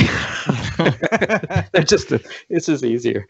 But yeah, I mean, the whole thing is just kind of like the freaking ridiculous eGPU solution not being NVIDIA, and have it yeah, it's so expensive, and it's just, come on, man, really, guys? Like, are you really like? Does the OS mean that much to you? Because it's all the same. Like, that's what most. Like talking to. I always quote you whenever I'm talking to someone and they're complaining about, oh, I don't like Windows. It's like, it's just a launcher. That's all it is. It just launches your apps. That's what I was telling Nick. Like, Nick sat down and used Chris's PC on the last Ask GSG episode, and once he got around like the cancel and the OK is on the other side, and he kept hitting the Windows key every single time. Yeah. Like, okay, yeah, that's going to be a learning curve. But hey, come on, like, we're all using computers every day. Like, I think we can make that change and it'll be okay. So I think people are like afraid of the ecosystem. I don't know what they're afraid of, but you use Chrome on both. And if you're like me, that's pretty much you're in either Chrome or you're in Cinema all day. Yep. Yeah. Slack, hey, both programs. Adobe Suite, both OSs. Like Gmail, I use the browser, so it's like, yeah, me too. I don't use any. I think that's the thing too, dude. Like, somebody will be like, well, cool, where's the app store for Microsoft? And I'm like, it's called the internet. Like, you don't have an app store. They're like, wait, what? How do I run Twitter? See, even on browser. Even when I was using my Mac, I wasn't using any of the apps from the App Store. I was just Oh, you weren't? online. Yeah, I thought a lot of people did that though. Or were you like, I don't know. It just seemed like every time I talked to somebody on a Mac, they were using the Twitter app. They were using, I saw the little icons up in there. Waste of time. I don't know. I wouldn't do it. It is easier for some things like, for example, Logic Pro. And I had the old version of Logic Pro, and when I upgraded it, I was able to do the upgrade and get it through the store. And it's like, okay, you're going to install Logic Pro on another Mac. All you have to do is open your account on that Mac and say download. That's kind of a cool deal because like all your apps are in one place, but it's not like it's a deal breaker. Yeah, I think that to me, it's just not even a thing because I just never had that. Like, the only apps that I've actually ever installed from the Microsoft Store is probably Slack and Slack. Yeah. I think that's probably it. Everything else I've just gotten from from Chrome and the interwebs. But yeah, it's weird. I think once Nick kind of played around with it, though, he was like, I don't know what I was so freaked out about. I mean, it's totally fine. See, now here's what you got to do. You gotta go through PC Part Picker and build him a rig, and then say, hey, look, I already made you this rig. All you got to do is order it, Yeah. And then that'll push him more towards it. Drop $5,000, no biggie. Right. NBD. If I show him a list of parts, he'll be like, no. I can't do it. Yeah. I'm gonna go to my company that I go to, the AVA Direct guys, and be like, all right, here's what I want in this thing. I think with him, I'd probably do four GPUs. Like, I'll go crazy. I'll get him 128 gigs of RAM. Right. Just get him like top of the line everything, and with a nice warranty, like probably like their gold warranty or whatever it is. And it'll even be cheaper than the iMac, the 5K iMac that he bought. With the eGPU. And Right. Yeah. And I know that, like, if he has a problem with it, that he can call them and they'll fix it like right away, which is gonna happen. And I don't want to take that call. I was gonna say at 5 o'clock in the afternoon. So yeah, well, it'll probably happen. I mean, I'm like you. I'll believe it when I see it. When he tells me like, all right, let's do it, go order it, then I'll be like, I'll call you up and I'll be like, it's happening. It's happening. It's happening. Ron Paul. Ron Paul gift. Yeah. But yeah, I don't know. It was definitely like Chris went to it right away, but Chris had already had a PC and was already sort of in that ecosystem a little bit with his, he had a Razer laptop. So when he got his PC, it was more about him like asking like, okay, well, how do I shortcut to this? How do I do this? How do I do that? And then by the end of the week, he taught me stuff that I didn't even know. Like, he was like, hey, did you know you can do this? And I'm like, wow, no, I didn't know that. And that's cool. And so yeah, it's been cool. The hardest part for me was the muscle memory, honestly. And I was kind of in transition back to PC at the time. We were doing some work at already been chewed, and so it was like you have to be there in your chair using a PC every day for 30 days, and so that kind of forced me to do it. But I'm telling you, like, in about 7 days, I already had the muscle memory down. And the thing about it, though, is that once you get the PC muscle memory going, it's not too hard to flip back and forth between the two and still remember both of them. Yeah, it's fine. It's like learning two different renderers. Like, okay, yeah, I do it this way when I use that. I do it that way when I use this. Not too different. Yeah. It's I mean, I use a PC and a Mac. You know, I've got my Mac for some of my other stuff, but I'm using Synergy, so I'm able to remap the keys for my Mac when I'm on that screen. So I just use all the same keyboard shortcuts for the PC. It's nice. Yeah. Yeah, I for the longest time I used a Mac keyboard on my PC just because I'm a design nerd, and I really like the thin, low travel keyboards. And I tried to get behind the whole mechanical keyboard thing, and I realized it's not built for me. Not built for me.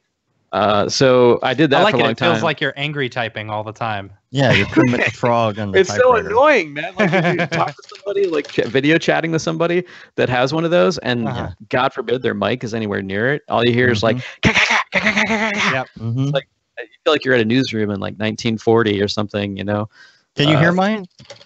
I can hear it, but it's not obnoxiously loud. That's my highly directional mic. That's why.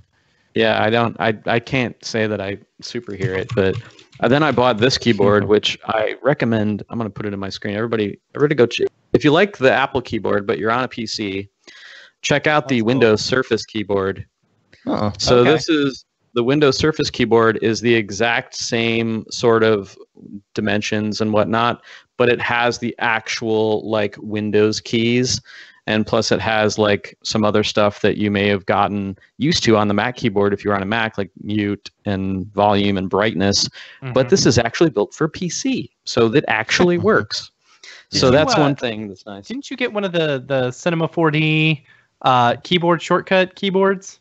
I do. I still have it hooked up. It's on the other side of my monitor right now, and I think that I can't really pull it out. It's in a weird spot. But yeah, I did an article about that one, and it's pretty rad. I gotta say, it helped me get to default on my shortcuts, because for years since I started using Cinema, I was just using a mishmash of my old keyboard shortcuts that I had brought with me from on Macs and stuff.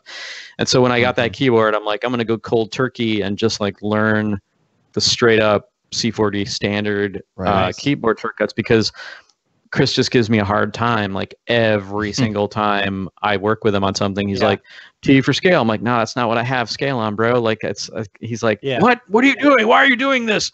Yeah, I'm like, I'm sorry. And now I'm like, now I've got it. Like, I use that keyboard, which I recommend. Like, if you have someone that's learning Cinema or coming from a different application, and maybe they want to learn it faster, go get this keyboard for your studio and just have it at your studio, so that when the person who inevitably comes in not knowing Cinema, you can just be like, cool, you're going to use this keyboard for 2 months straight, and I want you to just look at it and learn it. And like, it works, man. Like, because it's like right there in front of you all day, just like soaking into your subconscious all the shortcuts and everything. That's cool. Not a very good keyboard, though, gotta say. As far as keyboards go, it's not so great, but learning tools. So if great. you had the keyboard you have with just a whole bunch of the stickers, right? Yeah. I would probably do that as long as I could get them off when I was comfortable. I wouldn't want to look at that all day, but it's also backlit and has like little to no control over the backlighting, so that was sort of annoying. Yeah. But it was pretty rad. Like, I've discovered hotkeys that I didn't even know existed because they're printed on there, and they're like, and it's well designed. Like the sometimes you'll see like keyboards for like Avid or whatever that are specific to an application, and they're like jankily designed, and the type barely fits on the keys, and it looks like crap. Well, this one doesn't. It actually looks really nice. So it's pretty to look at. And you can also, like, learn shortcuts and not like have your designer brain go want to kill itself. Yeah. Cool. Well, let's get to some links real quick. I only have a few, and I really want to get into Beeple's people today, the three of us. I think this will be interesting. And so, first of all, I'll just pop through these real quick. I think this is Tokyo Megaplex who posted this. Is the Mindbender Show Reel 2018. They just released that clip of that cat with the fish. So they got their whole reel up. So check that out. And Tommen Work, do I have that right? Hopefully that didn't autocorrect when I typed it in. Did this cool little Instagram, kind of like Cinema 4D in real life. You know, the different... yeah, that was clever. Somebody in the Slack made the comment when they did the Ferris wheel and they did it, it should have like turned the wrong way, you know, like gimbal lock or something wasn't right. But some pretty good little Instagram deal. The Tello drone, I wanted to just throw that out there too. I was looking at this the other day. If you've got kids and you have a Mavic and you're into drones and stuff like that, and especially if you're a DJI fan, they have this like $99 Tello drone that'll do like flips and all sorts of stuff, and you can like hack it.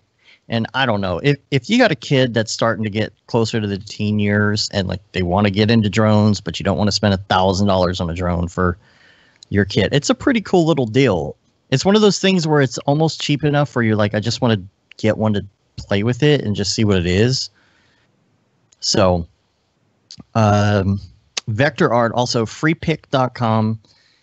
I don't know, I've used this a lot for certain things, but if you're looking for vector art, freepic.com is pretty good. Those are just my links of the week. Mindbender, so good. Mindbender, man. I remember seeing the Cartoon Network promos that they did. Must have been like 5-6 years ago now, and like being blown away by it and watching a rig breakdown of the character rigs that they had, and I was just like, what like how are they getting these shapes out of these characters? It's mind bending. Right. Somebody said it's like they're modeling as they animate. It's so weird. Like almost every frame, some of these things are a different shape or a different geometry. Imagine the rig when your mouth is going from one side of the head to another to just basically a profile and like what? Right. Like did you see the behind the videos of the rigs that they have? Yeah, that's what I'm ridiculous. Saying. Yeah, you watch it and it's like, okay, that's some next level rigging. Yes, right. That's definitely rad. And I think at that time when I watched that way back then, they were using Maxwell. I don't know what they're using now. Oh, really? Like they were. I think they're still using Maxwell from what I heard. Not sure if that's true, but I guess it's just because of the look. It does have a look to me, anyway. Yeah, it's extremely. It's like. It's a juxtaposition of like extremely unrealistic characters set in a very realistic setting or tone or textures. And Maxwell is like basically a path tracer. So it looks incredibly real without having to do a lot of work at it, which is probably why they love it, is it gives them really good results. Yeah. All right. Well, let's do some Beeple's People. So we weren't doing Beeple's People last time you were on the show. Okay. Yeah, I was looking back at the episode. I think it was episode like 52 or 54. It's been almost 100 episodes since you've been on. Oh my God. We need to make that more frequent instead of less frequent. Jeez. Yeah. I should just come out there for the that thing, and we could do one there. I'll be doing kickflips in the background of your studio there on the skateboards. All right, so everybody get your Beeple viewer of choice out, and we're going to go to July 17th, Year of Our Lord 2018, on the Beeple account. So whether that's Twitter, where else does he post? He's got Twitter, Tumblr, Beeple-crap.com. And GeoCities. I don't know what else. So the name of this one is Suspended Growth, July 17th, Year of Our Lord 2018. So what we do is we talk about two things. We talk about how we think it was made, if applicable. If there's something that stands out about how it was made, not just like, the regular stuff. Like, wait, which one is it? I'm trying to look for it. This is July 17th, suspended growth. Oh, okay. Is that the one with the dinosaur? Yeah. Yes. Yeah. And then we also talk about the story behind it. So we have a whole storyline going where we're mixing these stories together. See, it looks like a dinosaur, but if you've been following the story, there are giant animals, within the Beeple's People world, and I think they're always skeletons. Yeah. Well, they're not always skeletons, no. but the ones that are skeletons are always, they seem to be guarding portal doors. Right, or something like that.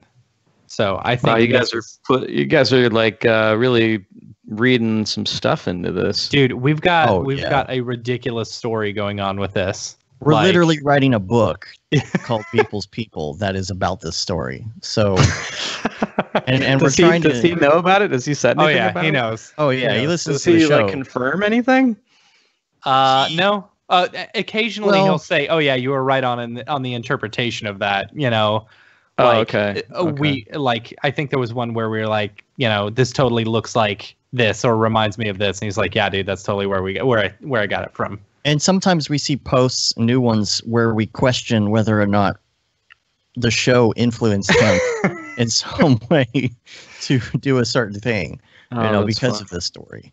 So this one in particular, it looks like it's a very high ISO. I'll just say that. Yeah, a lot of grain. But that's a polite way of saying that he left the grain in. Right, it was like on purpose, right? Yeah, it's purposeful. Yes. Well, it's Octane, so zing. Not always. Not always. I know he's been dabbling in the shift of red. Right. He has dabbled. The glass looks kind of pearlin. I can't tell because a lot of this is kind of hidden within some of the post processing. Yeah. He's got that kind of like top down dust flare thing that he puts on some of these. Yeah, I was going to say that's probably in post. That was done probably in post. The glass, the refraction on the glass. Yeah. I don't know. I'm guessing Octane, but I don't know. I think it's usually Octane, but I'm not sure. And the people are worshiping this thing though, and in our experience from the past, this thing has been a guardian of the portals. from what we have made up, not from what we have been told. Well, actually, some of the titles actually say like guardian, and in my copious I don't know. Notes, maybe this was one of the first ones, or maybe this is a like a petri dish type thing where they're actually growing the body. Who knows? Well, it's suspended growth, so it's not growing anymore. Well, all right. Chad, what are your thoughts? What are your thoughts? Okay, here's my thoughts. Okay. I'm going to say that Mike had this skeleton model that he thought looked cool. Exactly. Oh, that's the easy route, dude. And it was like... I don't know what to do with it. Yeah, I'm going to say it went something like, shit, I don't know. Yeah. And then he just says, what if these people found it and thought it was a god, and they had no idea that it was just a dinosaur or whatever the heck, an old saber-toothed cat or something, I don't know. Mm-hmm. And they just deify it, and there you go. There you go. You're probably more right than we are. True that. I don't know. That's just and as far as the renderer goes, I have no idea. It's so processed that it's sort of hard to tell. Yeah. Right. But I think as most of the stuff that he does is sort of processed in almost kind of a visco look, almost like it's been printed, and then almost like it's been printed. The blacks are raised up a little bit usually. Everything is sort of got a little bit of a wash to it, a little bit of a texture to it. So it's sort of hard to tell. Although I do see some of our HDRI skies in here. I'm looking through his looking through his thing. He's a fan of those, which I well, he did a post about it the other day, actually. Oh yeah, he's a fan. He likes them. Which, hey man, I love that he loves them. I love the robot ones he did. Yeah. I think my favorite is the what's this one called? The one with like the circular head, SpaceX 2061. I think it's called. Yeah, I think I have that same. I have that same background satellite thing model, and I'm like, I recognize that. It's always awesome when I see stuff in here that I'm like, hey, I know that, or something close to it. But yeah, that one's awesome. I love the design of the robot. It's killer. So the next one is July 18th. It's called Business System. Business System. Now, I don't know if this is in the universe or not. Notice you've got that same dust flare at the top. Yeah. This could be a whole nother world, you know. I don't know. This is where the 1% keeps all their gold, you know.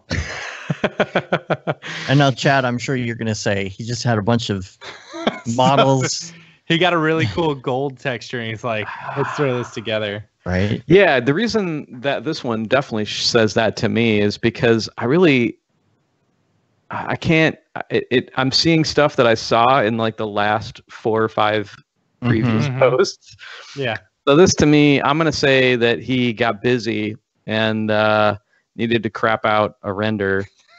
And I think it's a really pretty crap out, you know. Oh yeah, but I mean, in a crap out in the way that only people could crack something. And I say it because he's actually my friend. We're good friends, so I don't say this in any sort of. He knows what I'm saying.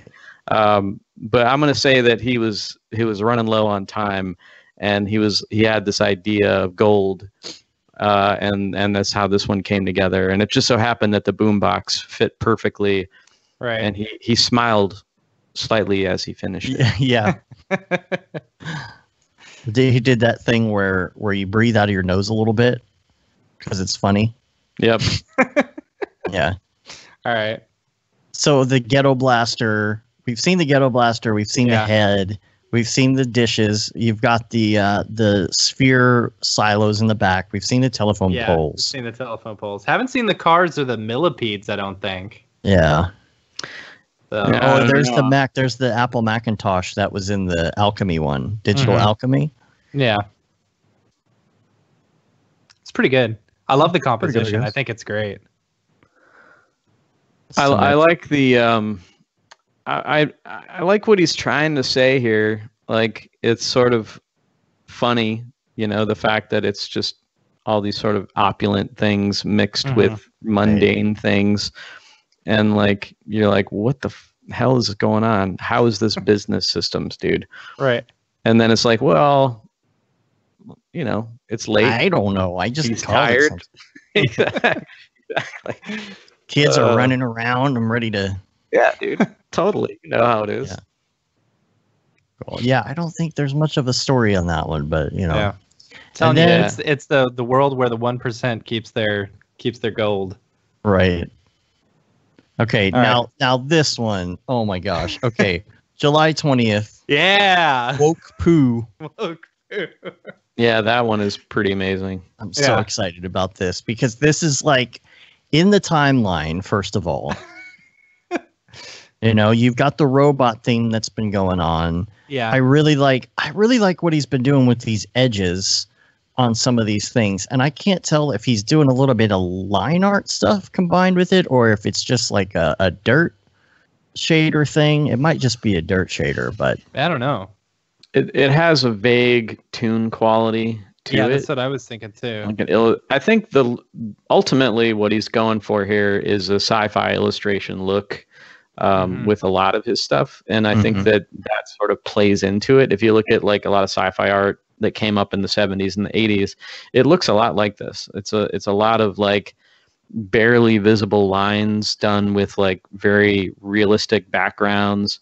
And it has like this Ralph McQuarrie feel to it, but it's got, what I love about when he does stuff like this is it's just so ridiculous. Like the ridiculousness of it makes me laugh. And like, you know, my favorite stuff that he does is when he subverts popular culture. When he, you know, little commentaries on Google, commentaries on Apple, and like little things Amazon, like that. Yeah. Like that's the fun stuff. Like I like that stuff. To me is I like that stuff the best, because it's always like it's always a little bit, you're getting a little bit more of Mike when you see those. Right. He's almost one of the things that we've talked about in explaining this, like the emoji wars and stuff like that, is things like this in the distant future are not considered funny. You know, if you saw a poo head on top of something like this in the future, or you saw an emoji face in a bomb, it's so in the culture by this point in the future that it's like not even funny, because I can see that, yeah. Or maybe they're just having to reuse resources. Like, for example, that poo head was taken as a statue. It was from the park, from the war, right? Yeah. So they had to actually take the poo head and somehow, you know, incorporate that, right? You don't have much metal left on the planet, you know. Right. I love the animated version of it. The animated version is so good. It's like with the camera shake and stuff like that, you know. Kent in the chat said the animated version of Woke Poo freaked his kid out. I think he uses Gorilla Cam in that one too. Yeah, it looks like it. He told me he was using it. It looks like that might be a case. Is that one of y'all's guys on the 20th? Yeah, I think so. I couldn't tell you which one it was, but I know he's been using it a lot. I know I can tell you when he started using. If you go back into his, I want to say quite a ways back. I think maybe the first one he used it on was maybe with Metaltonium. No, wait, that's June 8th. There's no way that was that. I'm digging the fact that whenever he does these separate renders, they're very different. It's not even the same. It's like he actually gets to new take elements. more time on it. Right. You know? Yeah. Like he'll find one that he really likes that he made, and then he'll go in and like spend the rest of the week working on that one, because it's like, okay, this is a great one to animate. Yeah. You know, I'm liking that. Man. It's cool. Cool. All right. Well, that wraps up Beeple's People. So, a couple email social follow-ups I wanted to do real quick, and then we're going to get to Brograph Recommends. Yeah, because we didn't do that with you before. Right. We weren't doing that yet. Just a quick follow-up. I did notice Benjamin Allenson's chat going on about RealFlow. This is what David used in his latest music video, and he was commenting on the fact that he really likes RealFlow, and we got into that discussion. We'll probably talk about it more on the live stream on Thursday, but Benjamin was talking about how difficult and what a hassle he was having with licenses in RealFlow. I think that's really one of the biggest hangups. I've mentioned this before, how much I hate the licensing on RealFlow. It's what, because it's just so hard to deactivate and reactivate. Yeah, and it's just kind of a pain. You know, like, and sometimes I think I had to actually physically like contact them, and then they said, okay, we'll get back to you in a couple days or something. And it's like, well, I don't have a couple of days, right, you know, to wait on this. I've got a project that needs to go now. So what I did was I downloaded the trial of it, you know, and then just used that while I was waiting for them to fix my version. Well, it's one of those things where if you have a computer breakdown, or you wipe all your stuff and you start over, and you get everything installed and you get Cinema installed, and then you don't always end up installing all your plugins right away. It's like you go back to a project and you're like, oh crap, I don't have that installed anymore. And then you try and activate it and you're like, oh, it's not activating. and then you go through the email process, and then you're like, well, why can't I deactivate? Because it's like, oh, well, just deactivate it on the old computer, and you're like, well, I don't have the old computer anymore. Yeah, that's when it becomes an issue. Yeah. So hopefully that's something that's improved in the future, because it seems like a very popular plugin. It seems like people are doing. I love RealFlow. Yeah. I really like it. Have you used it, Chad? I used it a long time ago with the plugin for 3ds Max, but have not used it since then, I think. But anytime that people would ask me, like, oh, do you ever do any RealFlow? And I'm like, honestly, like, that's the one area that I'm more than happy to hire an expert in. Because all the liquid jobs that I've ever done when I was at a studio were always so involved that it would take, we would have had like months of prep in RealFlow to be able to handle the type of liquid stuff that would come in. So we always just outsourced it. So we just found RealFlow specialists that we would bring in. And so, no, I never got into it too deeply. And then, where is my other? Oh, the tour. Tokyo Megaplex is in New York. We were talking about that. Oh, yeah. He said, I'm in New York for a tour and would definitely come if you guys came. Me, Urban Polar Bear, and Nate Vera are here. And Mark Cernosi said, depending on when you guys do to go to NYC, we could come down to Vermont. That's VT, right? Vermont? Yeah, I think so. Yeah. Vermont must be beautiful that time of year. All that snow. I don't know. No? White Christmas reference? Anybody? Okay. Sorry, Dave. Let's go to Brograph Recommends, and we're going to ask you your favorites on these stuff and things. Sweet. Number 1 is your favorite movie. Oh, God. You hit me with that right off the gate. Yep. That's right. Oh, snap. Jeez. Well, I have a lot of favorite movies. I don't know. I don't think I could ever like pin it down to one. Man, dude, tough one. Dude, I can't think of one. I can think of so many. Like, you comedy. Give us a handful if you want. Okay, so obviously, developmentally, Star Wars trilogy, of course. I mean, you got any kid that kind of grew up in the 80s, 90s, like, has to say that. Then I would say I'm a huge fan of Full Metal Jacket, and I would say that all of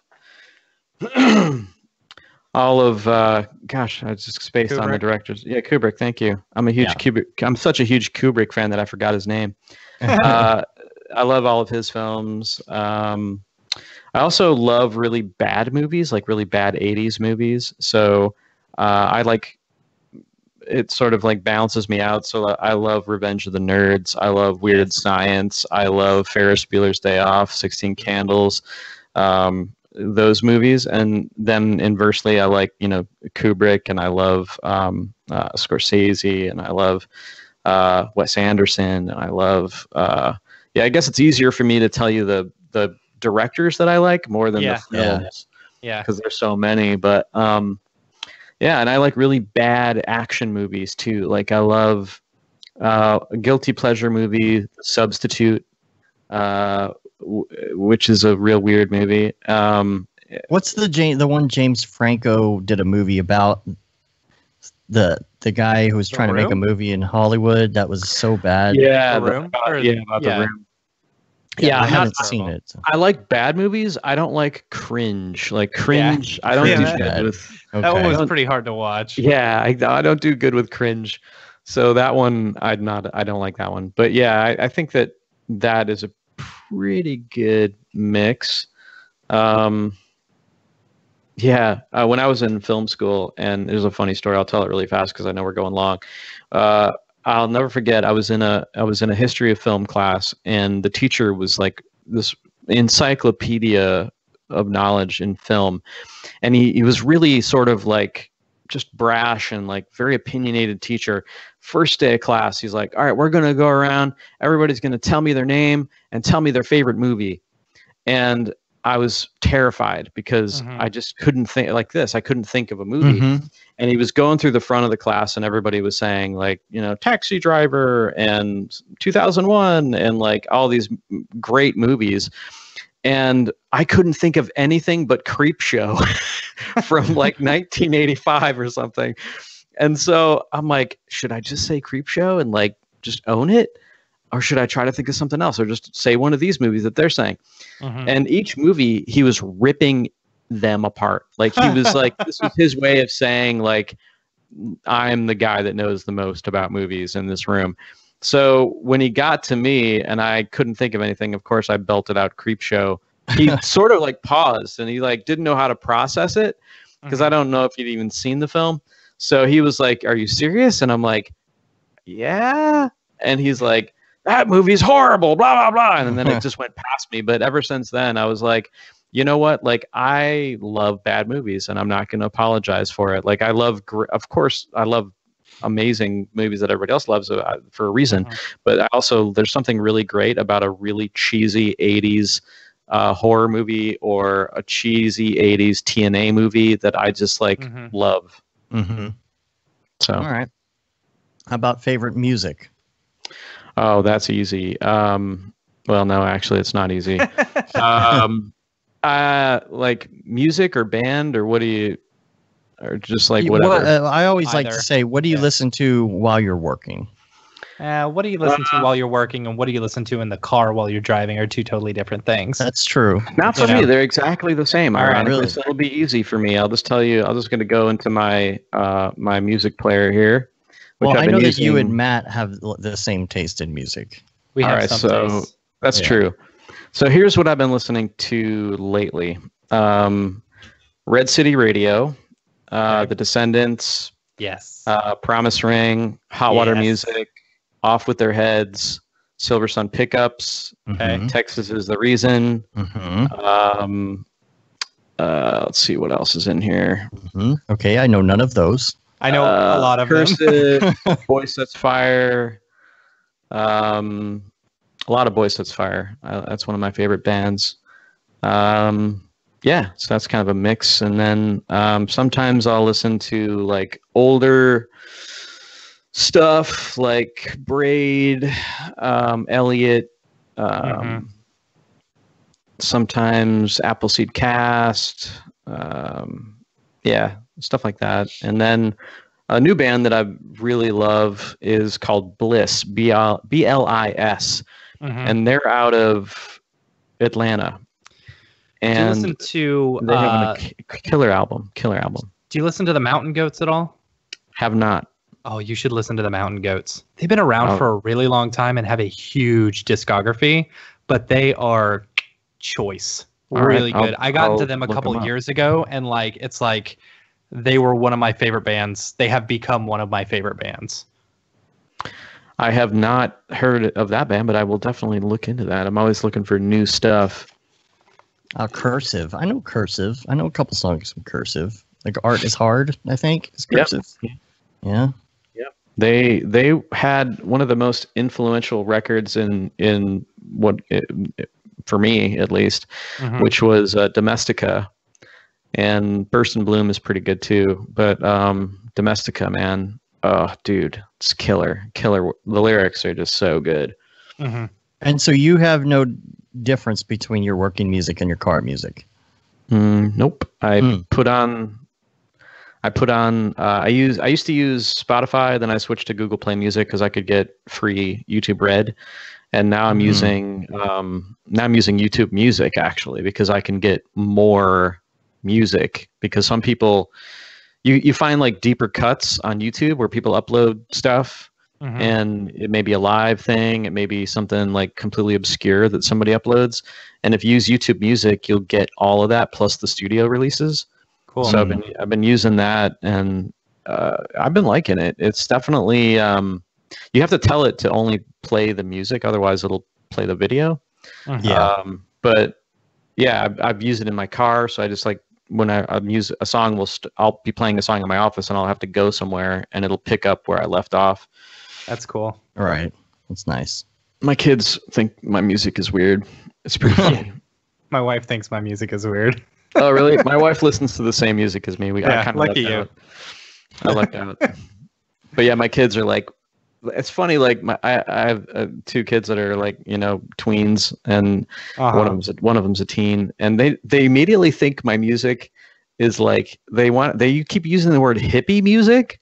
Okay. Because they don't know what that even means. I don't know what that is. Yeah. And I'm like, no, actually, we despise hippie music.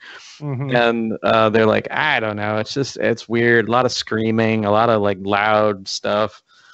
And then once in a while I'll let them play music in the car, and it's always like K-pop or pop, or like K-pop is like super huge in my house. Yeah, see, it's the screaming stuff that I don't like. When it's done right. It. Yeah, when it's done right. Like, I don't like screaming for screaming's sake, but like none of the bands I listed ever, well, a few of them have a couple songs that are like that, but most of them aren't like that. Yeah. Like Boy Sets Fire has a few songs that are pretty screamy, but like he has a voice that's like tolerable in that way, where like some are just like grating and like give you a headache. It's if the voice can't do the scream, then they shouldn't scream. Yeah. Right. But there's a few bands that can pull it off pretty well. And how about TV show? Can be like a current favorite. Okay, current overall favorite. Yeah. Because everybody says Breaking Bad, and then what's the police drama? I don't know. Cops. The Wire. Yeah. The Wire. Oh yeah, that's like a go-to. Yeah. I'm gonna say it's gonna be.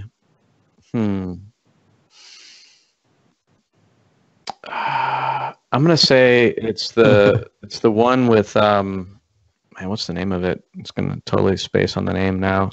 It's like a Russian set in the 80s show. In effect, The Americans. Yeah, The Americans. I'm terrible. I started with names. watching that.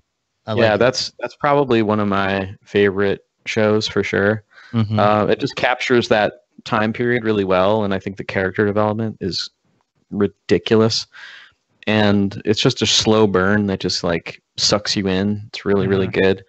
Have you seen Sharp Objects yet? Yeah, we're watching that right now. Yeah, I'm not sure how I feel about it yet. I like it, and we're watching it, and I look forward to watching it, but I haven't decided if I like it yet, because I've already called it all. Like if I can predict it, like within the third episode, then I sort of lose interest in it. And I have some theories on it if you want me to completely destroy it for you. Well, I mean, if anybody's listening, no spoilers, but go. I mean, it can't be a spoiler if it's a prediction, right? Yeah, it's a prediction. I haven't read the books. I don't know anything about it other than the episodes that I've watched. But if you don't want to hear my theory because it's going to ruin it for you, just turn the volume down. Okay. Because here's my theory: the woman in white is real, and it is her mom. Yes, that's exactly what I was thinking. Her mom has Munchausen by proxy. And is slowly killing her new daughter, like she killed her previous daughter. And I think somebody else is involved. Like, what show is this again? This sounds interesting. Sharp Objects. It's got Amy Adams. It's basically, I think it's filling the time slot of Westworld. Is that HBO? Point. Yeah. Yes. Okay. So the episode 3 aired last night. Haven't seen that one yet. Yeah. So it's really going to solidify our theory in that episode. I caught up last night. And yeah, I think it's very cool. I find it really hard to watch cutters though, and they have some people that are cutters in it, and that stuff just like whenever they show it on the screen, it like gives me the creeps, and I have to like look away because I can't stand like that thought of like somebody doing that. Right. It just like ugh. But that's why it's called Sharp Objects. Right. I know. That's so. Guess I should Should have thought of that. Dad, have you not to completely switch over to something ridiculous, but have you seen the 3D animated Captain Underpants movie? I have not. You would have thought I would have seen that, but I think it hit like at a time when my kids were sort of not into that anymore. So it like escaped me somehow. It was one of my favorite movies of last year. Wow, really? Yeah. And like just because like I had zero expectations for it, you know, I had zero expectations, didn't know the Captain Underpants stories at all. And I saw it and I was just blown away by like how funny and how like, you know, and how like kind of smart it was in a way. Yeah. And so they just released a Captain Underpants TV show on Netflix, you know, and it is just as good as the movie. You know, they did this one where so they're fighting this bad guy who's made of clay. And so then they go into like, they all turn into claymation. And one of them makes the joke of, oh no, this is super expensive to do, you know? And so as they're fighting this guy, like the claymation becomes crappier and crappier. And by the end of it, they're just like these little blobs and someone like literally picks them up and moves them. It's really funny. They ran out of budget. That's pretty good. Right. So anyway, I'll have to check that one out. We just watched Isle of Dogs. Finally, we didn't. How was it? We didn't see it in the theater. Well, we had high expectations because as a family, we're huge Fantastic Mr. Fox, Wes Anderson fans. Yeah. So we were sort of hoping for that to pick up where that left off in terms of tone and whatnot. But it actually is a bit dark. Okay. So it has some like darker moments where you're like, and I was hoping for more funny moments between the dogs, and I think there was a missed opportunity with the writing to make that happen. I think they spent a bit too much time on the feudal politics between the Japanese families and whatnot, and they missed some opportunities for some great like comedic moments with the dogs. Yeah, Trevor Kerr's on the chat. Hey, what's up, Trevor? He wants. Well, why do you want to hear about that, Trevor? Is it because you're doing it? Trevor's asking. He wants to hear me talk about the Redshift training. So I guess I'll appease you, Trevor, because you are doing such a fantastic job with the training that I have to call it out. So we're putting out. If you haven't checked out our Grayscale Gorilla's Guide to X Particles, which is a training that we put together for X Particles, and that thing. So John Bosley knocked that one out of the park, and I worked with him for 6 months on that. And so I'm doing another one of these guides with Trevor, and he is doing Redshift. So he's in the thick of it right now, balancing work at MVM and going home and recording videos and listening to me yell at him for, getting videos done. So yeah, that's going to be out. I'm not going to say when, but hopefully soon. It's going to be the most probably thorough Redshift training that exists as far as. Now, let me ask you about something. Are you worried that like they may update something and then it'll just completely break the training? Because I did a little tiny plugin, built around Redshift and stuff, and I just gave it away to my friends and stuff. But then like they did an update because they do updates frequently. All the time. Oh yeah. Yeah. And it completely broke it. And I'm like, well, I can't just spend all my time, redoing my Redshift plugins over and over again. Yeah, we already kind of do that because we have to support all sorts of stuff, being a plugin developer, that's sort of like par for the course. You just gotta do it, I guess. But the training thing, it was a bit difficult with XP because they moved to XP4, which was such a huge shift.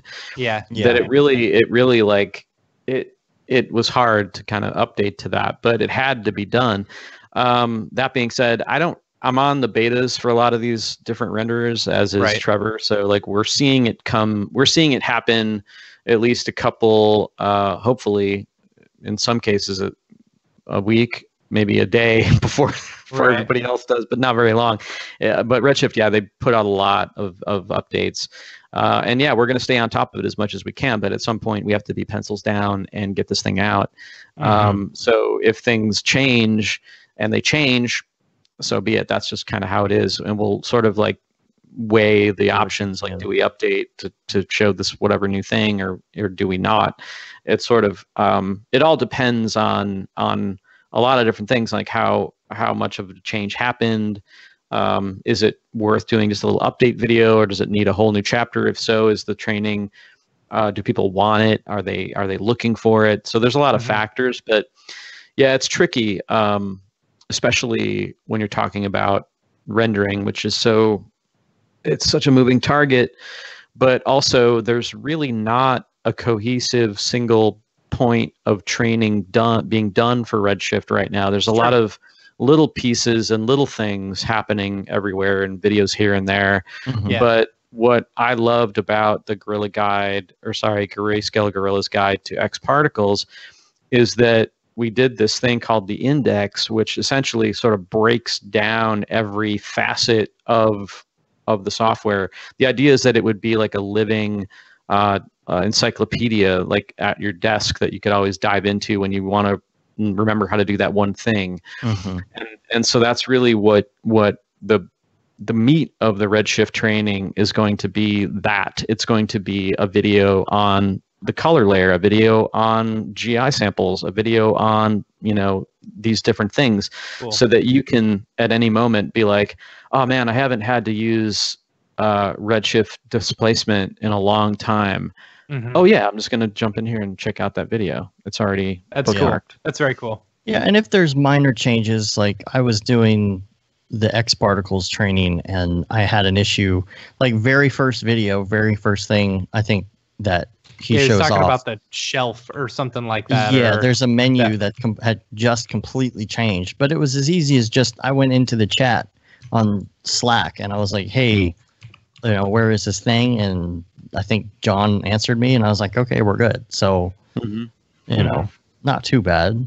But remember, the Slack is not a replacement for the tech support. For tech support. That's right. That's gosh darn we right. all need to remind everybody that sometimes.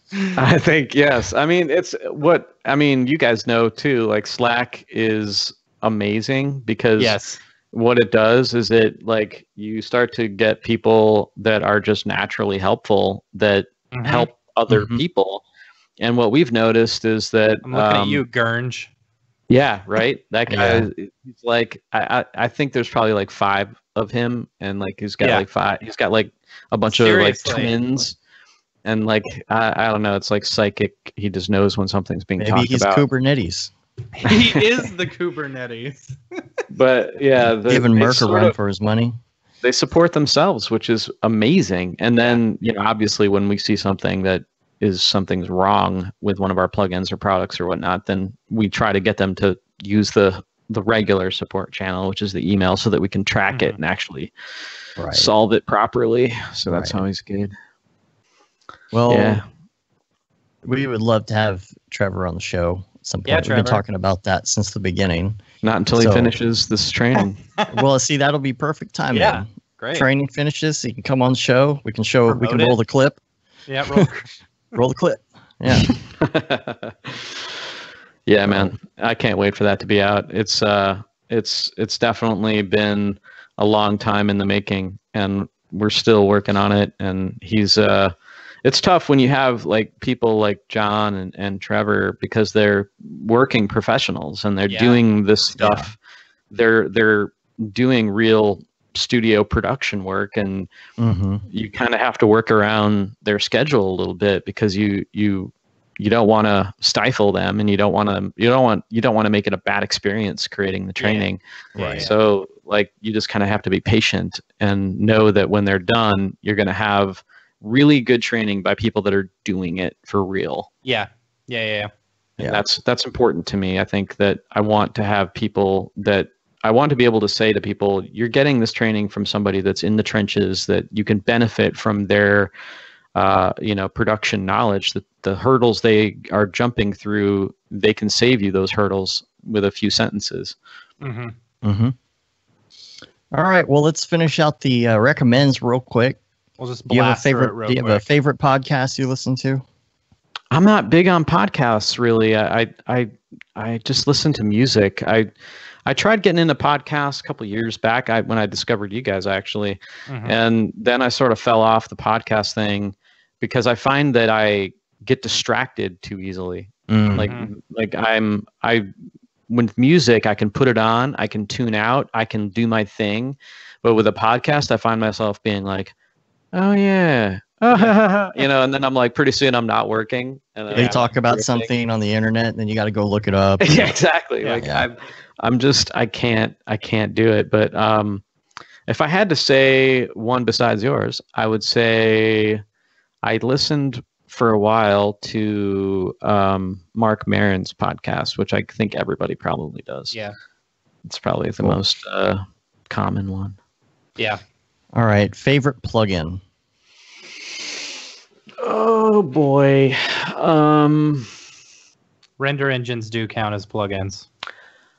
I'd say, of our plugins, I would say HDRI Link and Signal. Yep. Oh man, and Signal. But that's about to be usurped. Can't say anything about that. Right. But and then I would say for like overall plugins, it's got to be Arnold. Yeah. Cool. Yeah. Cool. And then who are the plugin? Not like the plugin, but the plugin. Right. Like that part of it. And who are you wearing? What are your headphones of choice? Those look like the Bose Select Comfort 35s. Yep. The Bose noise canceling kind. There you go. That's all what right. I'm wearing. It's not the Select Comfort 35 though, is it? Or is it? It looks different than Matt's. It's I've Well, they kind of look the same. I bought them. The things here on the ears are different. They come down on yours. Yeah, I don't know. I got the Quiet Comforts. Yeah. And I bought them in a moment of pure extravagance. Is that the word I'm looking for? Yeah. Because I was so good, right? And I bought them in a Best Buy vending machine at an airport. Nice. Nice. Just to be more baller. They were probably so expensive at that vending machine. I felt so guilty as soon as I pushed the button. And I was like, because my headphones like literally broke at the airport. And I was like, you know what? I need a new pair. I've been eyeballing some noise canceling ones. That there's the Best Buy thing right there. I'm about to get on a flight and I'm like, screw it. And I dropped more cash in that transaction than it's probably one of the few times I've ever dropped that amount of cash into it. Well, definitely in a vending machine for sure. Yeah, so you probably spent more in that vending machine than you have every vending machine combined. Exactly. You could tally them up since the invention of vending machines in my life, and I'd be like, no, I'd still those headphones were more. But yeah, I like them. I bought some Amazon Basics rechargeable batteries that I just keep putting in rechargeable batteries in them so that I don't have to buy new batteries all the time. Okay, see, mine doesn't have batteries. Yeah, mine doesn't have batteries. Yours doesn't have batteries? No, then how does it get it's got a built-in battery. You just have to charge it through a USB. You have to charge it, but it has the longest battery life in the universe. Like, I don't know how they do it. You can play this thing on multiple plane trips, bring it back to the office, and where I'm do some phone calls with it, and come back. The other day, I had it go out finally for once. Usually, I remember to charge them in, to plug them in and charge them before they even run out. The other day, it ran out, and so I plugged them in for 15 minutes, and it had 80% charge. That's going to last me another week. Yeah, man. Yeah, I don't have those. I kind of wish I did because I do not like having to get up every 2 days and find my charger, where I put them and stuff. But yeah, it's a bit of a system now that I bought like a charger that can charge more than one battery. So it can charge like 4 batteries at a time. So I'm pretty stocked right now. Yeah. But so does it only take one battery? Yeah, it just takes one. Oh, that's not bad. This side. Maybe it's this side. Yeah, it just takes one. And it lasts maybe like 4 days, 3 or 4 days. That's really good. And then I gotta swap it out. But I will say the product, if we're doing product shout outs, I'm a nerd, dude. So I'm gonna nerd out on something that you're probably gonna be like, what the hell is he gonna bring out? So if you know me, you know I love matte black. And I got this water bottle from Mir, MIIR, and it's insulated, right? So it's got a screw top. It looks very sci-fi almost. Almost kind of looks like you'd take a sample of a core of like the Earth or something in this thing. Yeah. Like chunk, you know. Yeah. And it's got a stainless interior, so it is insulated and it'll keep your drinks cold for 30 hours. Nice. And if you're like me and you're sitting here in your office all day and you drink water, keeping that at the side of your desk, it keeps that water ice cold. Yeah. Nice. I use the Yetis. Yeah. Yetis up there. Yeah. Yep. Yetis are good too. Myself a Yeti. You should check out do you guys drink coffee? Oh yeah. He does. I think I plugged this coffee cup. It's like the only I bought 2 of these coffee cups because I love it so much. Made by the same company. It's called the Mir Camp Cup. It's the last coffee cup you will ever need to buy. All right. It's insulated, so it keeps your coffee hot, and it looks badass. All right.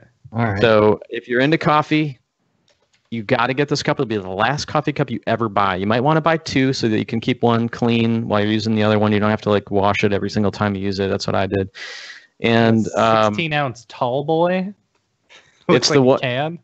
No, I'm looking at some of their other stuff. Yeah. That they have some amazing stuff though. Like I really like their industrial design, and I also really like their message. Like they do a lot of great things for the environment. They do a lot of really cool stuff. They have a new red speckled version of the Camp Cup that looks pretty hot, but I like the black one personally. But it's a great cup because it feels like a coffee cup, whereas like sometimes you get those like coffee cups from like Starbucks or whatever, and they're okay, but sometimes I just want like a coffee cup that looks and feels like a coffee cup, right? And that's a good one. Or if you want to keep your whole pot of coffee hot, you could get the growler, which will hold your entire pot of coffee hot and keep it hot all day. Ounce. Yeah, that's if you're serious, man. Like if you're into it. All right. And multiple trips to the bathroom for me if that were the case. Totally. You got to get up anyway to go to the bathroom, so you just get another cup of coffee. I don't think you need the whole. All right. How about website or Chrome extension? Okay, so Chrome extension, it's going to be Grammarly and LastPass. Okay. And Todoist. I think those are my top 3. Oh, and no, I got another one. Full page screen capture is a real weird one, but I do use that one a lot. Okay. And what was the other thing? The extension? Website or Chrome extension. Website or Chrome extension. All right. So there you go. Website. I don't know. It's probably yours. Yeah, maybe. I don't know. I guess I'm on probably YouTube the most. So. Okay. I like that Sage in the chat. He's like, those are the QC 25s, not the 35s that all of us have. It is pretty funny. We've spread the word. Yeah. This week's episode of Brograph brought to you by the Quiet Comfort 35 from Bose. So Sage, I'm OG then? Is that what you're saying? OG Bose. I'm OG on the Bose? OG Bose. The only Bose product I like, actually. All the other ones I do not like. Yeah. All right. This is the hardest one. Last one. Last question. The hardest one. Favorite life hack? Oh, man. Jeez. I've got a lot of those. Oh man, I got to think of a cool one. While you're thinking, hold on. I came up with a life hack the other day that I wanted to tell everyone about because I thought it was an excellent life hack. Okay. All right. So, you've got kids and you're always marking the wall where they're growing and stuff like that. That's fun, right? But what happens if you move? You can't rip the wall out, to use a chart, dog. No, don't use a chart. You use a tape measure, right? And so you have a tape measure that you just keep with them all the time, and you make the marks and stuff like that. So it's always right with you. That's good. That's a good one, man. Chart, and you can move the chart to your new house. Yeah, but it's a chart and it's paper. Yeah, that's pretty dang good, dude. I gotta say.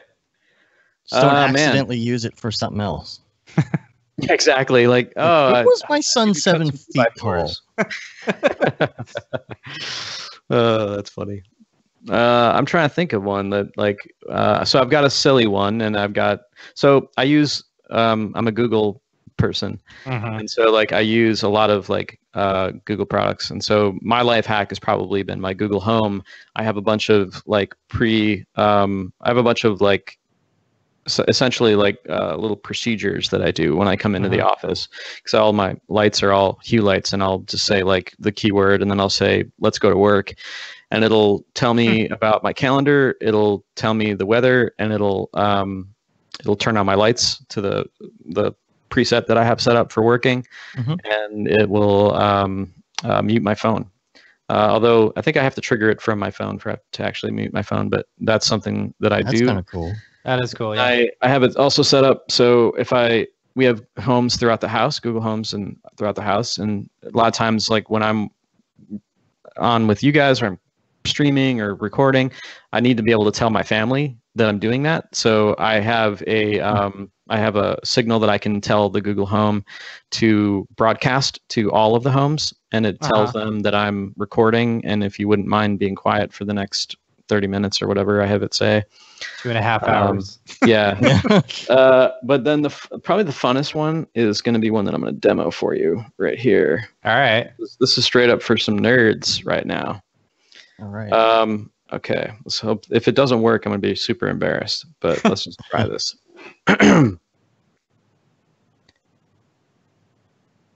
Let's see. You're about to set off everybody's Google, aren't you? Right. No. Lumos. Oh, are you trying to turn on the light? You're trying to turn on the light, aren't you? Lumos. Oh, dude, it's messing up. Hold on, let me unlock. This is a Google Pixel you're on, right? Yeah. You're turning on your flashlight, aren't you? Yeah. Lumos. Yeah. There you go. Straight up nerd shit right there. Yeah. That's great.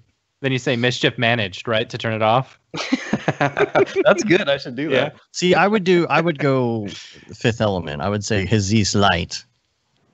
I don't know. That's where I would go if I had it. Hazis Light. The beginning of Fifth Element. When I started to like think about all the silly things I could tell my phone to do, it just got kind of out of control. And it back when like If This Then That sort of broke. I don't know if you guys were into that stuff, but I was like super into If This Then That for a while. And it got me in trouble to the point where like I started automating everything in my life. Right.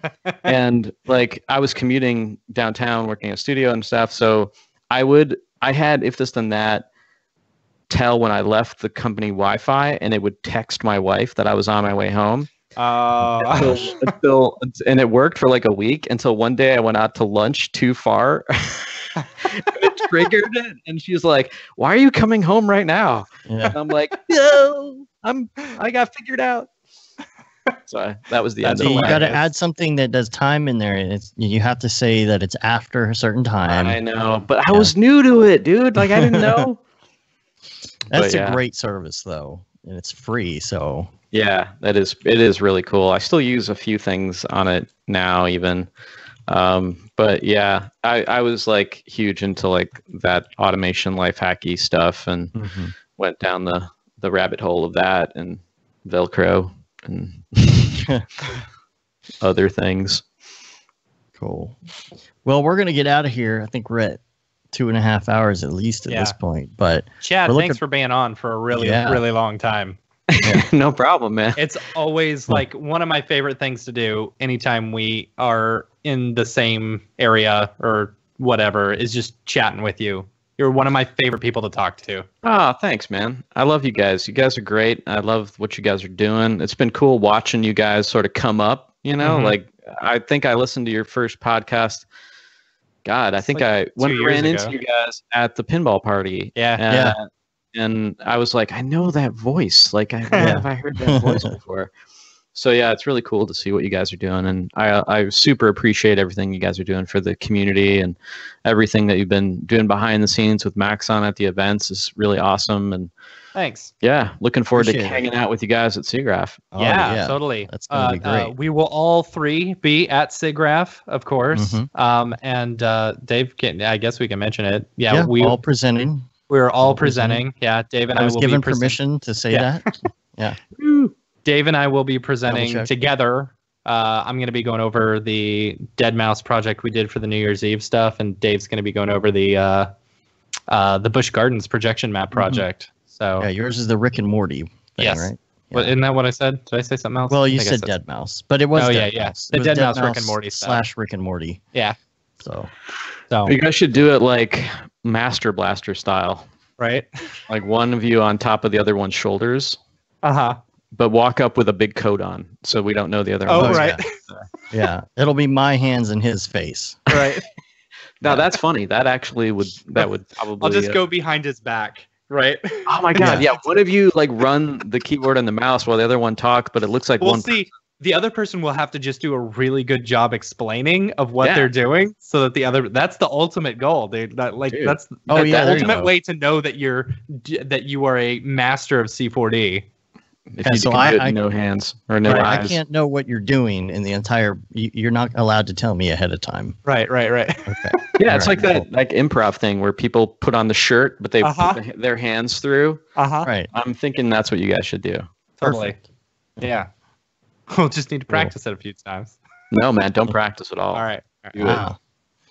All right, we're going to get out of here. You can rate us on iTunes, leave a review. You can also subscribe on your podcatcher of choice, and help get us some ratings. We haven't really No, done we any haven't had- rating stuff in a while. We haven't checked any of that, but leave us a little review. We enjoy that, and Mhm. subscribe to our newsletter. You can say you've been there, done that, got the T-shirt with a no Brograph, no Mograph tee. It's the one I'm wearing, the classic Brograph shirt.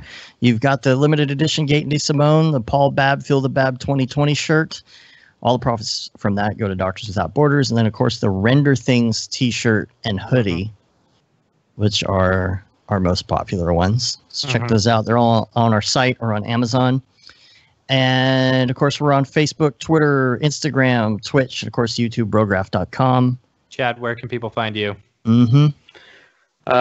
You can find me grayscalegorilla.com. You can find me my personal stuff on Instagram at Chad_GSG and on Twitter at CGPOV. But I hope to see you on grayscalegorilla.com and all of our subsequent social channels. Cool. Cool. Well, we're going to get out of here. Till next week, I'm Dave. I'm Matt. Have a good one. Later, bros. Bye. All right. 2 All right, hours and 40 minutes. Putting the music Thanks, back dude. on. Damn, bro, I gotta get my AC on. I'll turn it off for this thing. I'm dying. Oh, all right, cool. I'm going to turn off the live stuff in the meantime. Thanks, everyone, for coming out. Thanks, everybody. Dang. We're still live, by the way. Long show. We are still live, by the way. Still live. I got power down real quick, just so you know. Oh, my AC. Oh, thank you, AC. Ah. Oh, you don't have a thing for that? No, I have a room air conditioner in here because it gets so hot.